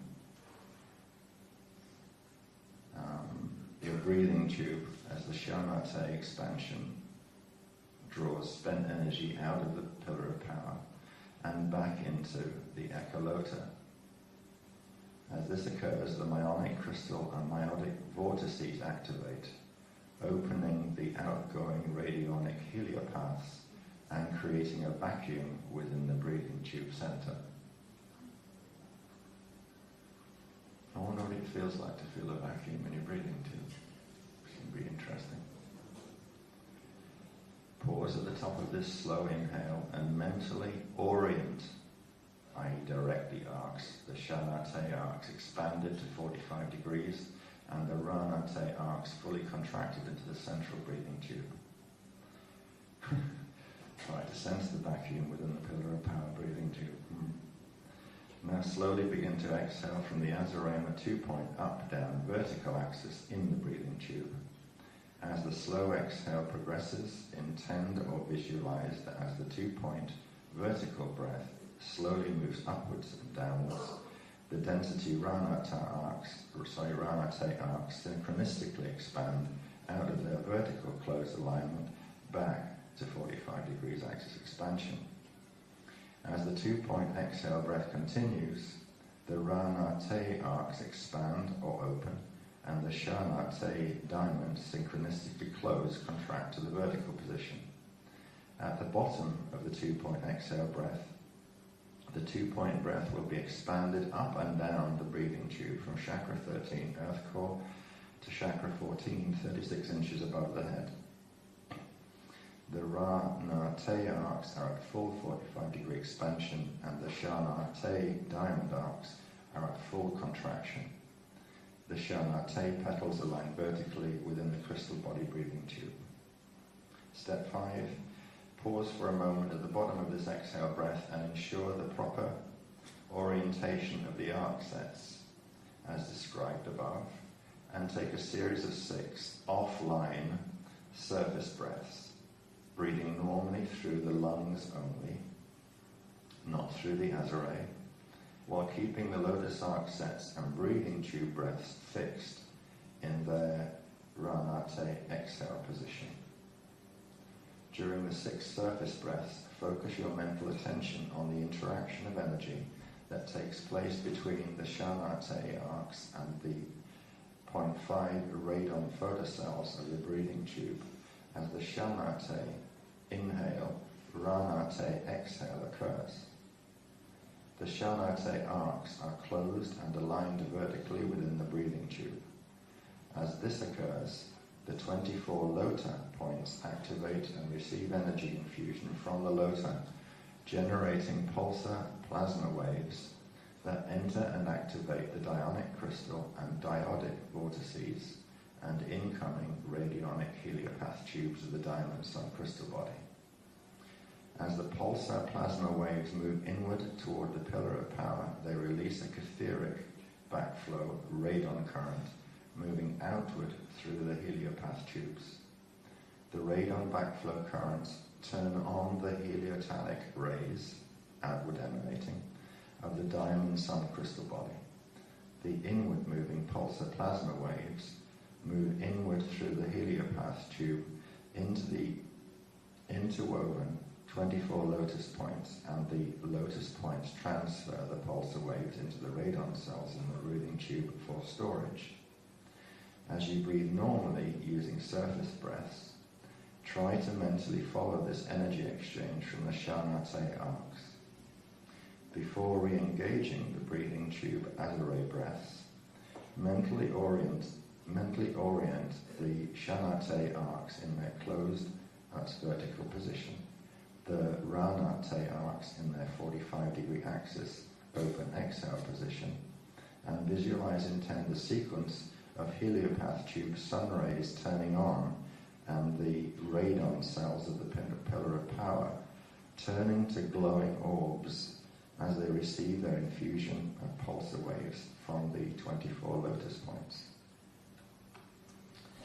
Step 6 is to re-engage the breathing tube breaths with a slow 2-point inhale from the Azare, breathing energy down from chakra 14 and up from chakra 13, the breaths meeting in the Azare. Notice that as you engage the breathing tube with the Azare inhale, that the Ra-Na-Te density arcs, which were in the expanded 45-degree position, move to the vertical inhale position, and the Sha-Na-Te diamond arcs expand out of their inhale and back to their 45-degree exhale position.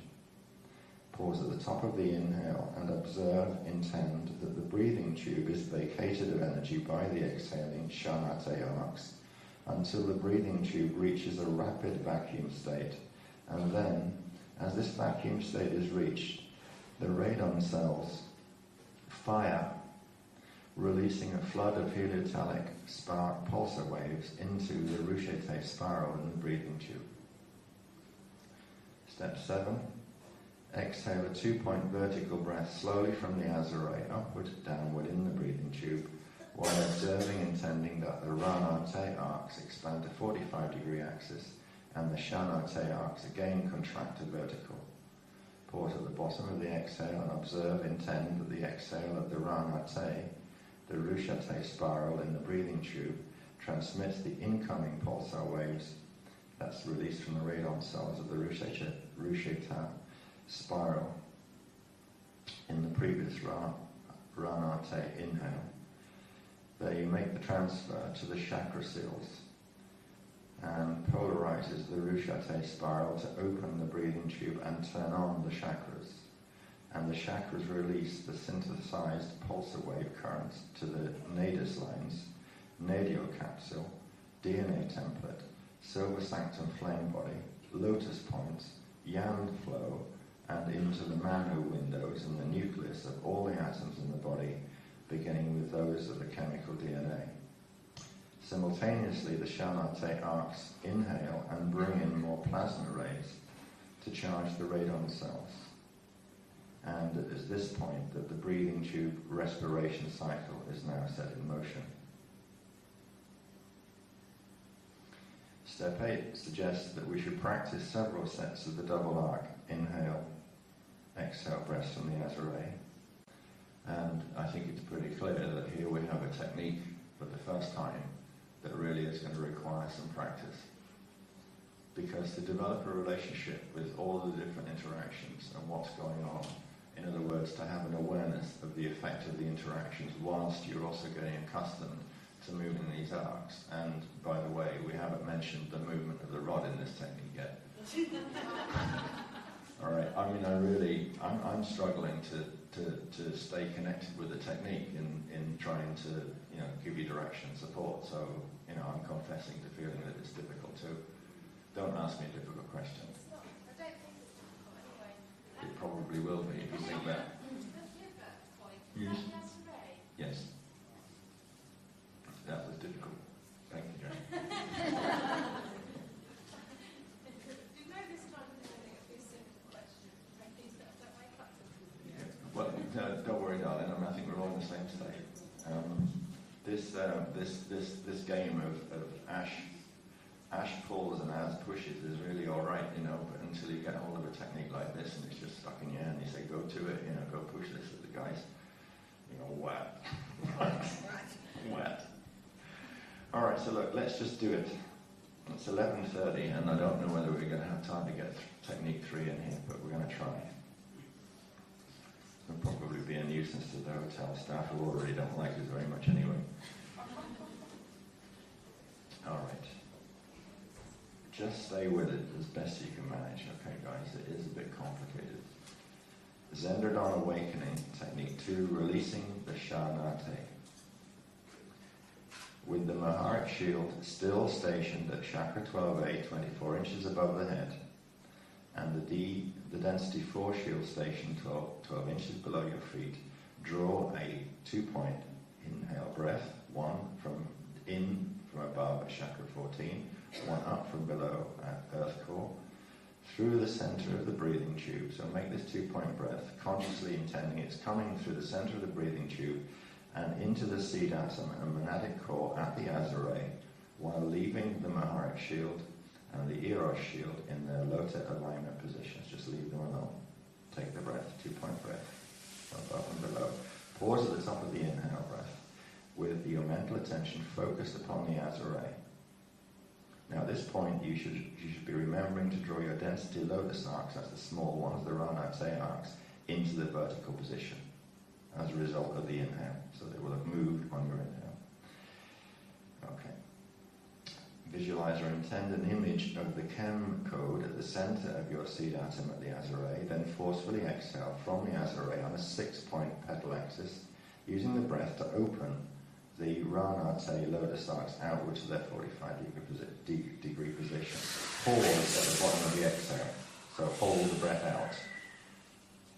Next, slowly inhale into the Azure, using the breath to draw the density Ranate arcs back into the vertical position, while expanding your mental awareness of the presence of the larger Shanate diamond sun lotus arc sets.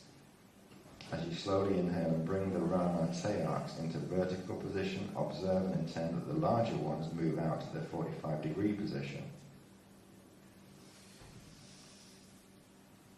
Now try here to notice, for the first time perhaps, a sensation of energy leaving your breathing tube as the Shanate, the larger ones, draw spent energy out of the pillar of power and back into the echolota. As this occurs, the myonic crystal and myonic vortices activate, opening the outgoing radionic heliopaths and creating a vacuum, no thing, within the breathing tube center. Pause at the top of this. Slow inhale and mentally orient your arcs. Now do that now if you're not sure. That's with the Shanate arcs expanded out to 45 degrees and the smaller arcs fully contracted into the vertical position in the breathing tube. And just breathe normally for a moment with your arcs positioned in this way. The smaller ones vertical, the larger ones at 45 degrees. And try and feel out the sense of vacuum or no thing in your breathing tube, just very briefly.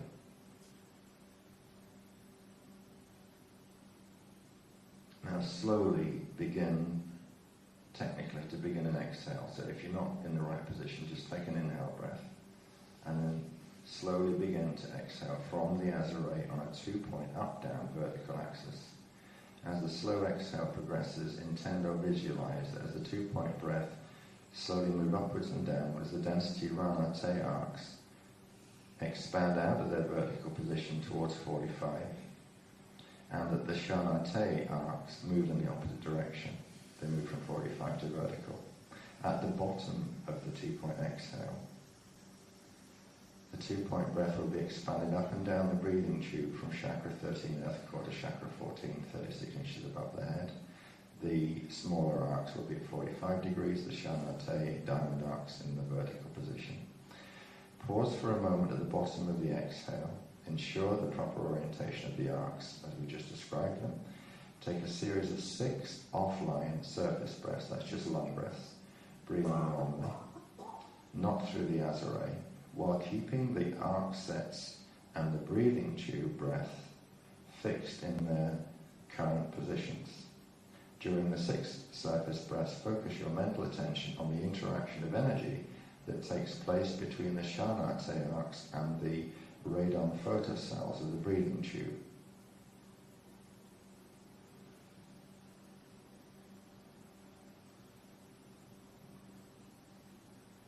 During this process, the 24 lota points will activate and receive energy infusion from the lota, generating pulsar plasma waves that enter and activate the dionic crystal and diodic vortices and incoming radionic heliopath tubes of the diamond sun crystal body. As the pulsar plasma waves move inward toward the pillar of power, they release a catheric backflow radon current, moving outward through the heliopath tubes. The radon backflow currents turn on the heliotalic rays of the diamond sun crystal body. The inward moving pulsar plasma waves move inward through the heliopath tubes into the interwoven 24 lotus points, and the lotus points transfer the pulsar waves into the radon cells in the breathing tube for storage. As you're breathing normally using these lung breaths, just simple surface breaths, try to mentally follow this energy exchange from the Shana Te arcs.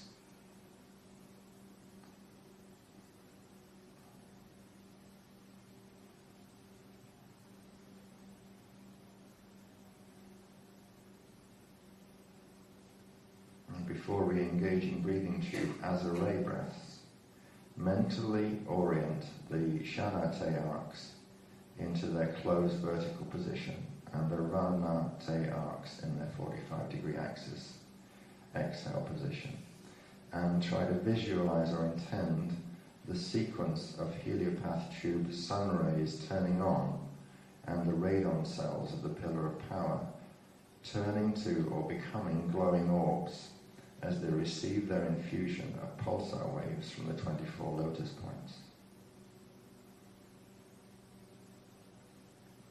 Now we'll re-engage the breathing tube breath from this point with a slow 2-point inhale from the azure, breathing energy down from chakra 14 and up from earth core, these breaths meeting in the azure. Now try to notice that as you re-engage the breathing tube with the azure inhale, that the smaller density arcs, which have been in the 45 degree position, move to the vertical inhale position, and the larger Shana Te arcs expand out into their 45 degree position. Pause at the top of this inhale and observe or intend that the breathing tube is vacated of energy. It's drawn out by the exhaling Shana Te arcs, the large ones, until the breathing tube reaches a rapid vacuum state. And then, as this vacuum state is reached, the radon cells fire, releasing a flood of heliotonic spark pulsar waves into the Rouchet spiral in the breathing tube. Exhale a 2-point vertical breath slowly from the azare upward downward in the breathing tube, while observing or intending that the smaller arcs expand out to 45-degree axis and the Shanate larger arcs again contract to their vertical position. Pause at the bottom of this exhale and observe or intend that at the exhale of the Ranate, the small ones, the Rouchet spiral in the breathing tube transmits the incoming pulsar waves to the chakra seals, polarizing the Rouchet spiral to open the breathing tube and turn on the chakras. The chakras then release the synthesized pulsar wave currents to the nadis lines, nadial capsule, DNA template, silver sanctum flame body, lotus points, yang flow, and into the Manu windows in the nucleus of all the atoms in the body, beginning with those of the chemical DNA. Simultaneously, the larger arcs inhale and bring in more plasma rays to charge the radon cells.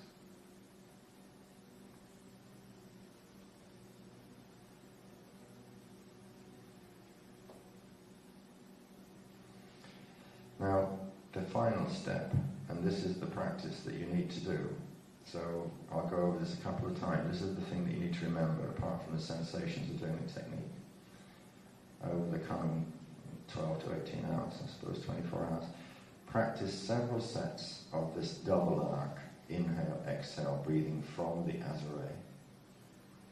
Using the Ranate close, Shanate open. That's the small Ranate, the larger Shanate.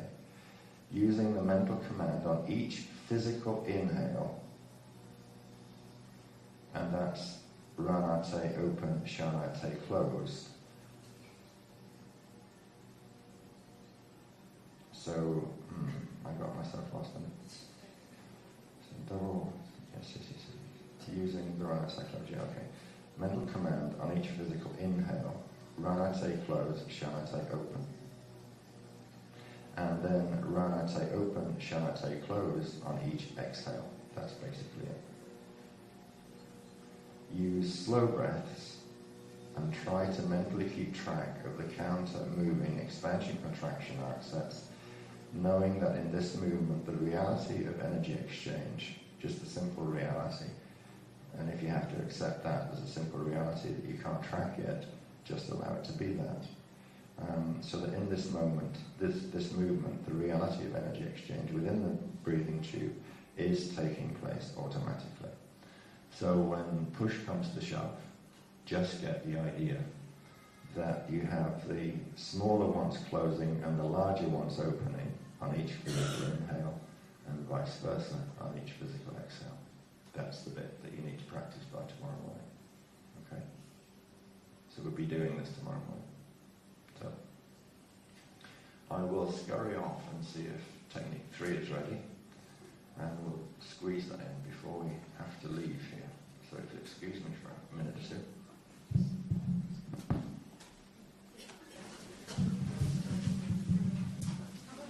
Quick quiz. When you inhale, which of the arc sets is vertical? The small ones or the big ones? You all passed. Don't surprise me. Right, technique 3 in 10 minutes, 11 minutes. It's here now.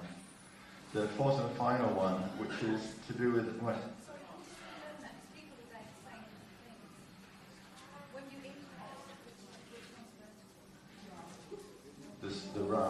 The small ones, the inner ones.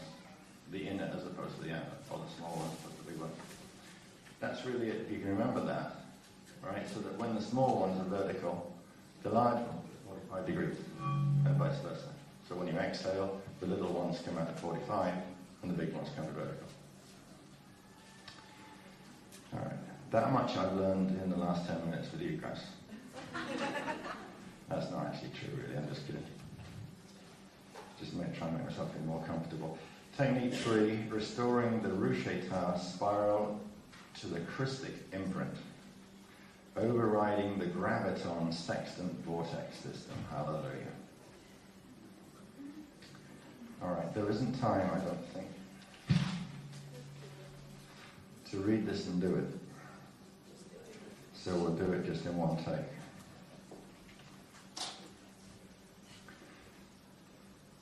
I'll do it slowly though, so our breathing necessarily may go out of the sequence, so we'll just restart the breathing instruction from each step. All right, so if you have to go into normal breathing in between, then we'll do that, and then just pick up with the instruction and make sure that we're in the right position. So step 1, we're going to take a 48-point breath, a 0-point 48-point breath. You understand? That's the start position. Inhale a 48-point 0-point breath into the Ra center, bringing the Ra Nate density arcs up to the vertical position, and therefore the Shanate diamond arcs out to their 45-degree axis exhale position. Bring the Maharic shield to 12 inches below the feet. All of this on the inhale. Small ones into vertical, large ones out to 45, and the shield up 12 inches below your feet. Visualize or intend the Ashara Rouchétard Kemala Atiya code, the Chem code for short, at the center of the Maharic shield 12 inches below your feet. Just spend a second or two increasing your resolve and intention to have the Chem code be at the center of the Maharic shield. Then you will exhale rapidly from the Azure on a single point breath downward, using this breath to push the Maharic shield from 12 inches below your feet into earth core and the Mahadra at the center of earth core. As you exhale, draw the small arcs to the 45-degree axis position, the large ones in the vertical position. Now when the Maharic shield enters earth core at the bottom of the exhale, you would rapidly and forcefully inhale if we were doing this smoothly. So in a minute, just get to an exhale point, and then we'll do the rapid inhale. You'll be breathing this rapidly from the Mahadra earth core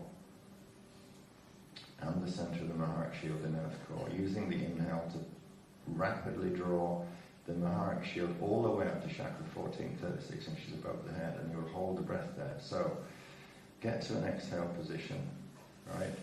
Pretending that you've got the bottom of the previous exhale. Rapidly, forcefully inhale from the Mahadra, chakra 13 earth core, center of the Maharic shield, and rapidly draw the Maharic shield all the way up to chakra 14, 36 inches above the head. Hold the breath at the top of the inhale, and notice that as you rapidly draw the Maharic shield up to chakra 14, the Ra Nate density arcs move to the vertical, and the large ones move to the 45-degree axis. But as the Maharic shield passed into chakra 14, the parallel D14 primal light field, the diagonal petals of the Shanate arcs expand to their 45-degree axis exhale position. But then popped out and jumped. What's this? Continuing a rapid phase expansion to horizontal 90-degree axis. Then rapidly jumping back to the 45 expansion axis. Hang on a minute, I have to go through this a second. So, get the bottom of the exhale, inhale.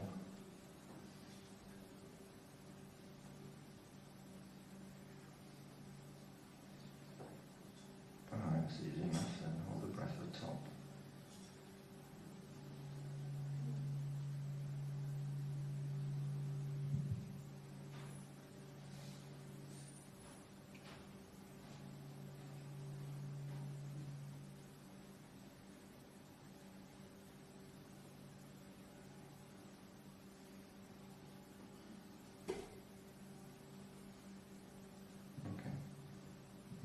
Right, what's happening here is that basically the big arcs are going to expand out to their 45-degree position on the exhale, but they will actually, as it were, jump forward. They will jump to a horizontal like this, and then they'll flip back again. So they're going to flip an extra stage down to horizontal and back to 45, all in this one. So we'll just quickly move back through that one. We'll repeat this whole thing. Right. So we'll start with a rapid and forceful inhale from the Mahadra. Okay. We draw the breath rapidly up, pulling the Maharak shield all the way to chakra 14. Hold the breath at the top. Notice that as you hold the breath at the top, the Ranate density arcs close to vertical, the Shanate arcs expand to 45, then they pop out to horizontal and they pop back up to 45. Okay. These spark the Loti rod. The Ranate arcs were briefly joined by the two more arcs from the PKA Loti that flashed on the horizontal 90-degree axis of the PCM Loti rod. The rods of the Loti and Loti spark at the top of the inhale breath as the Loti Maharak shield ascends to chakra 14 for reset of the Rushete spiral, axiom and DNA template, the template of the time codes. Now, from an inhale and hold the breath briefly.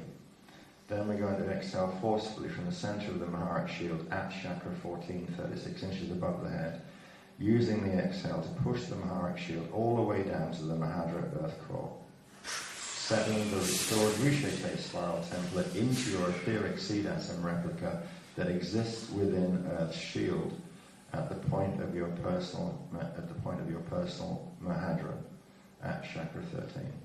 Pause at the bottom of the exhale and notice that the Shanate arcs returned to their vertical position and the Ranate arcs expand to their 45 position.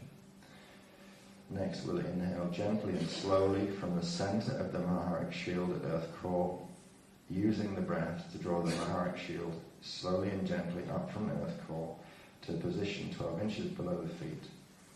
Continue this extended inhale, staying at the shield 12 inches below your feet, keeping the Maharak shield in this position while expanding the rest of the inhale breath outward on a horizontal plane through the Maharak shield and along the 12 fire-letter lines of the Maharak shield. So we'll repeat this breath. Now we know what we're doing with it. Yes, Amy? Are we doing this again? Because I don't know if everyone's doing it. I said at the beginning that I didn't have time to do it twice, that we would do it cold. We've got 3 minutes left in the room. Can I just look at it afterwards? You will all be given a copy. You won't lose a damn thing by having to familiarize yourself in a detailed way with this as soon as I can get you copies. And they will be sent out to you before we leave for vacation. No danger. Okay? The universe will wait for us to catch up. A week won't hurt. Okay. Now we're going to inhale gently and slowly.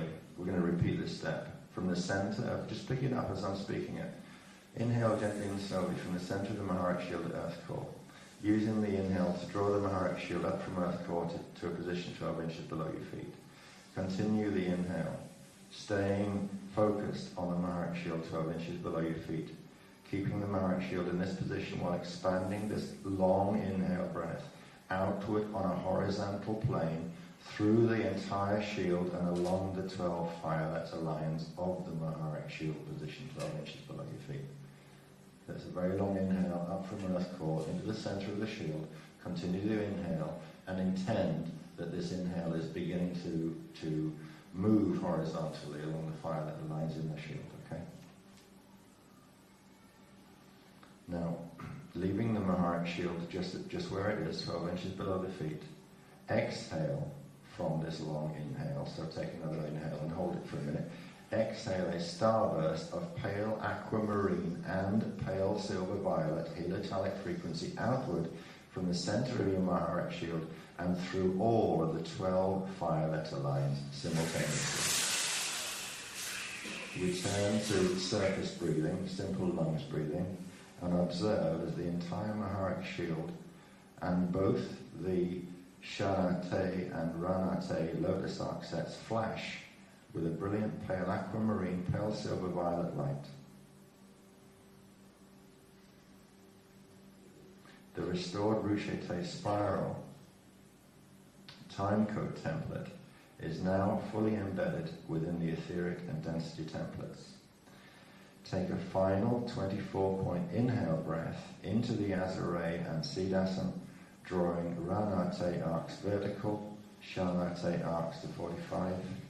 Exhale gently on a 6-point axis along the lotus arc transmission lines of the Ranate, and observe, intend that your diamond sun crystal body heliopath tubes in the outer lotus sphere and logosphere turn on, and your crystal body looks like a sunburst with 48 outgoing radiant rays.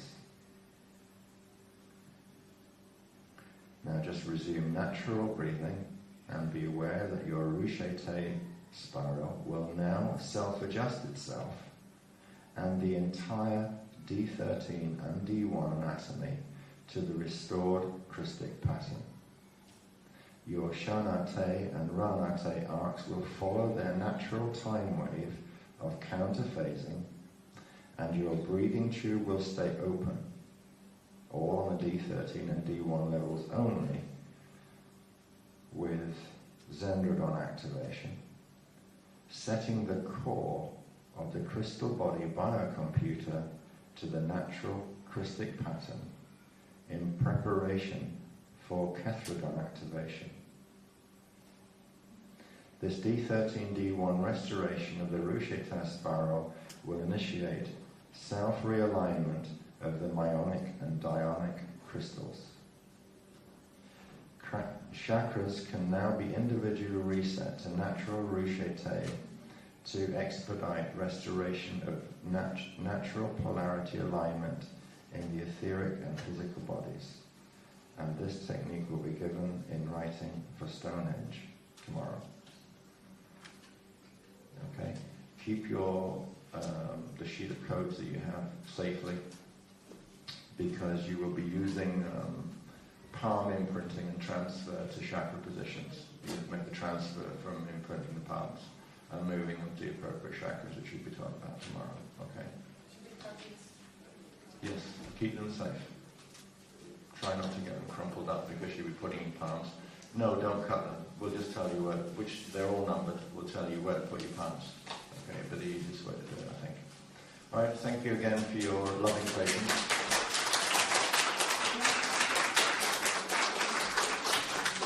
And just mentally move the applause up to room 134 because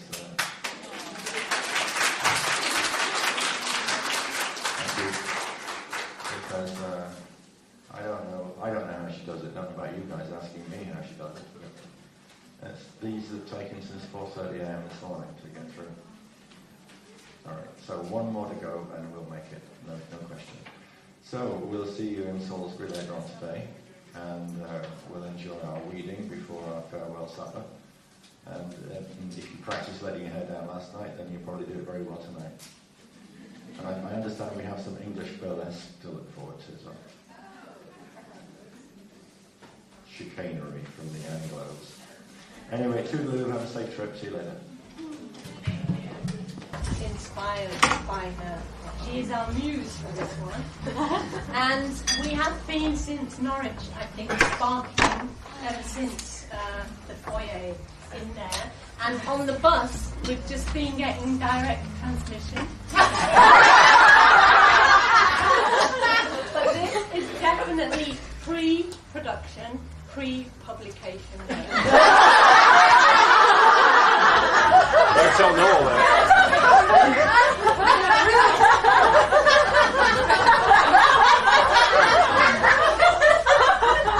Improvisational, spontaneous, but all delivered with the greatest gift we can give ourselves, which is joy.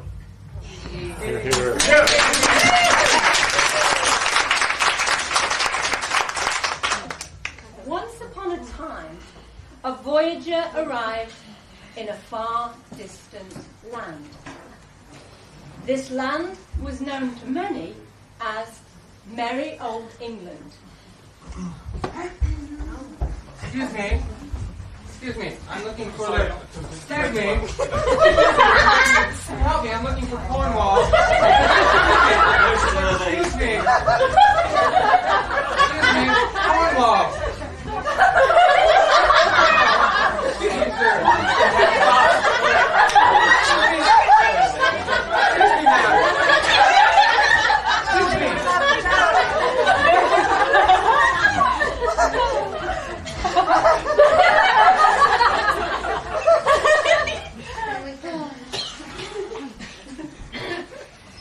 word. Oi, geezer! Got a ciggy? What? Excuse me, I'm looking for Cornwall. Cornwall, Arcade 12.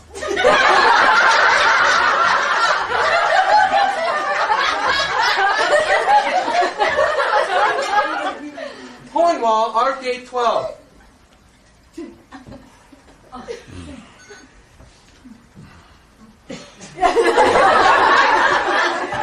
Very helpful.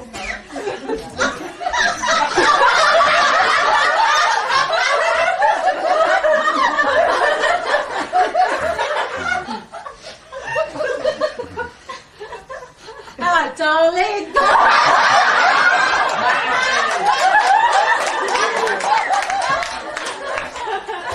What can I get you? Nice cup of Rosie? Rosie Lee? Tea. I would like a dark roast. French roast. No, God, we only got Nescaf.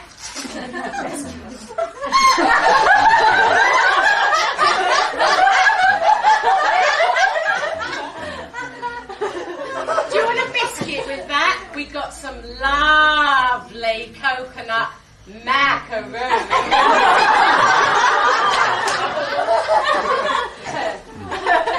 Or the special of the day is macaroni cheese.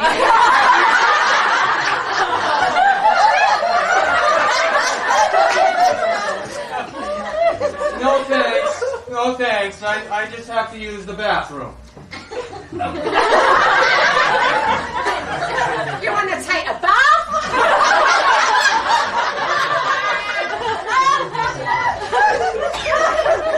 Bathroom. Bathroom. Bathroom. Oh, you want to take a Jimmy? Jimmy Riddle?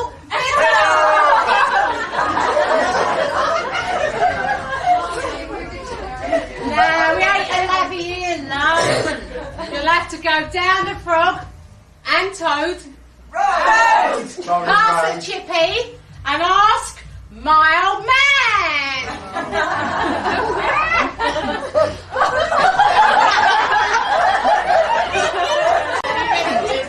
1, 2, 3. My old man is a son. He wears a button. He wears a whitey trousers. He lives in handsome flats. He wears a whitey trousers.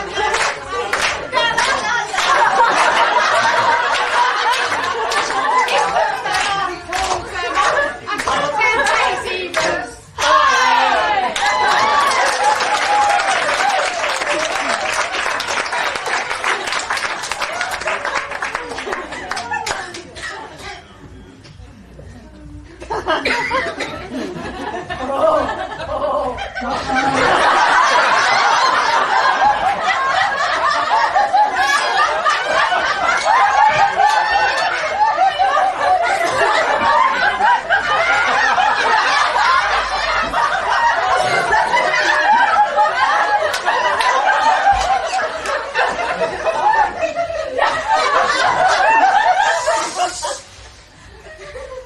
I need a Jimmy.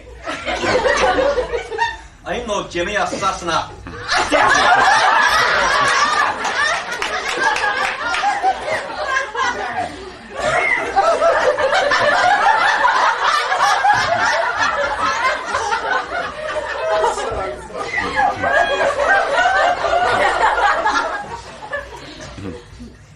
I'm from America. Ach, aye. And so you are. Sorry about the Glaswegian kiss like. Are you here to find the village of your ancestors or something?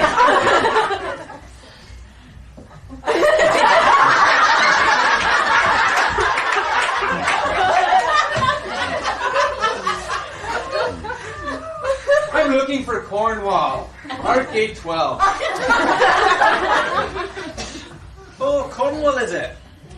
Well, if you're going that far, might I suggest a wee bit of sustenance to fortify your constitution for the endeavour?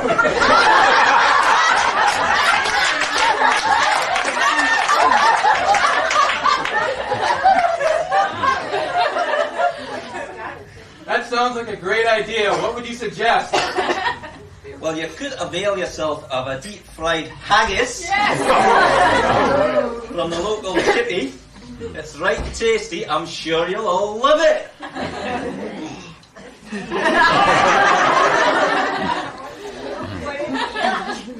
Then you could wash it down with a pint of heavy, followed by a wee dram of Mac Callum malt.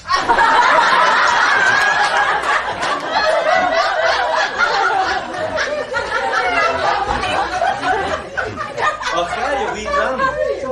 Okay, a wee drum. Okay, a wee dram. Okay, a wee drum. Okay, a wee drum. I a wee drum. I a wee drum. I a wee drum. I beg your pardon.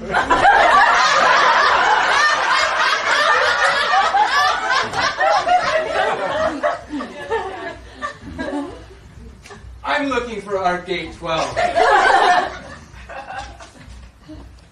Are you insinuating that we have 12 gates in this estate? We have various gates. Let me inform you, young man, that we have magnificent architecture. Ranging from gates with arches, magnificent porticos, and a jolly good iron gate for the servants' quarters. And of course, there are a few gates for the stables.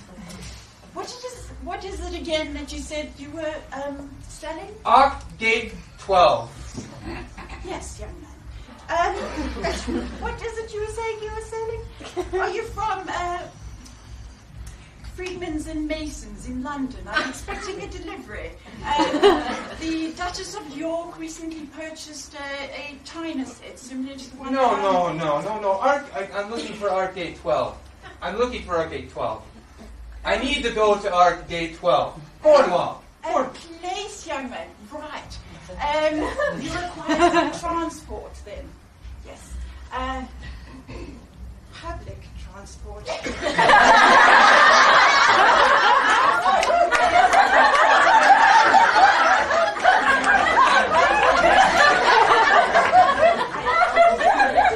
I'm going to the dark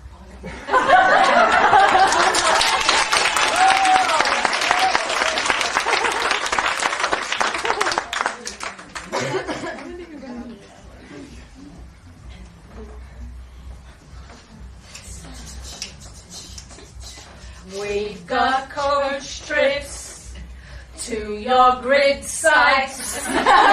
We've got sing-songs on the bus. We've got rambles up to Milk Hill. Make a stand there. Come with us. There are sleepwalks up the door. You'll be greeted at the door by your old friends and some new ones. Glastonbury holds much more. Down to Cornwall by the seaside to the church there on the mounds. Drop your coats and keep your shields on.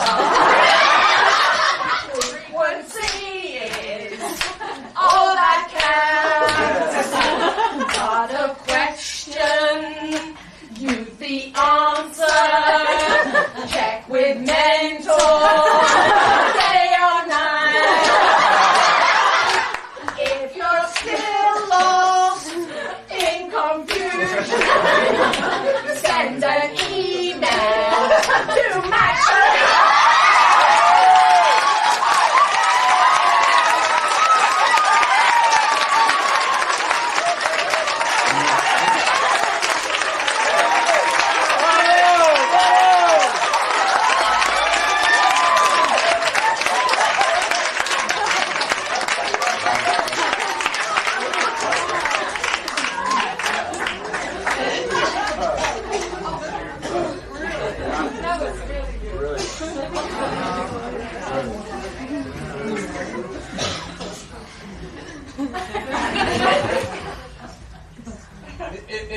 bus to Cornwall. Right, you're army, I'm looking.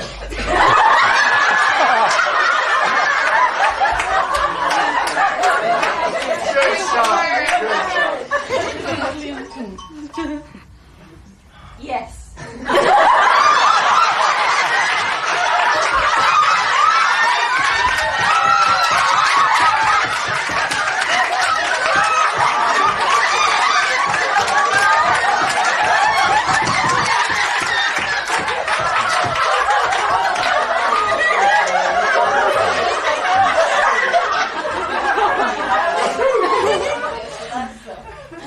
Okay, sweetie. Sweetie. Hey, calm down.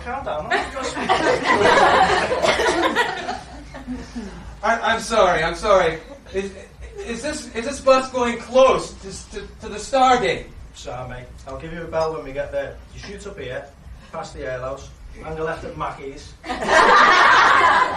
stops after that, my mum and my dad are having a do on tomorrow, so I'm going to grab the catch and let them know. You've got to have them every year, do, because that's what they do, don't they?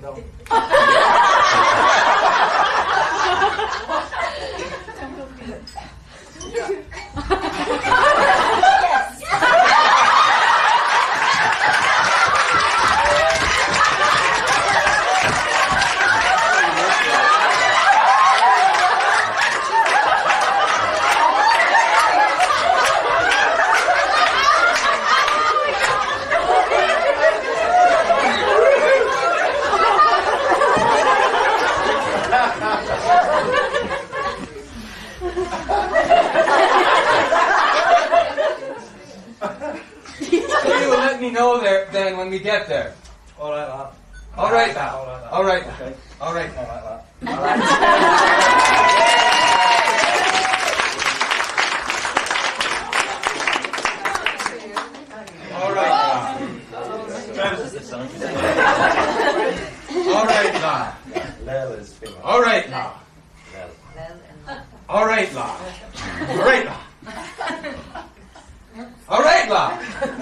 Hey, duck to right or what?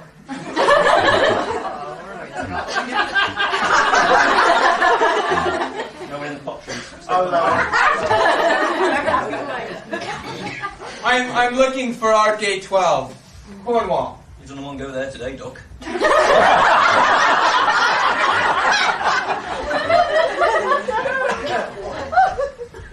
Why is that? Because I reckon it's going to be brass and you look like a 8-nesh bugger to me.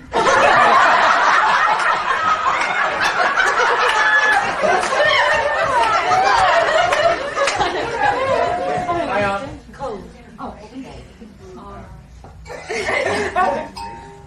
It's going to be cold.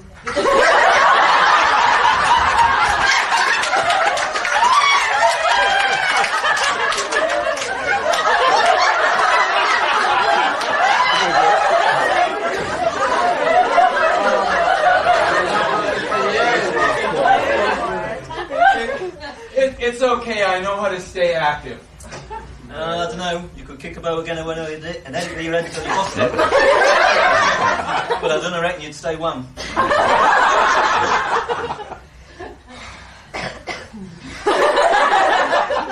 Focus.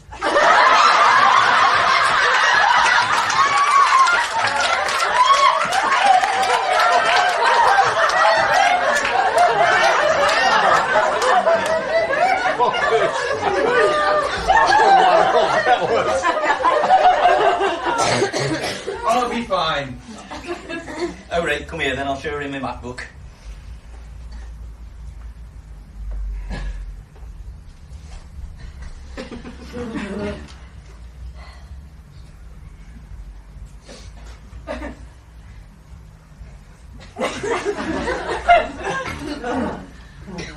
Thank you, sir. All right then. All right then. All right then. All right then. All right then. All right then.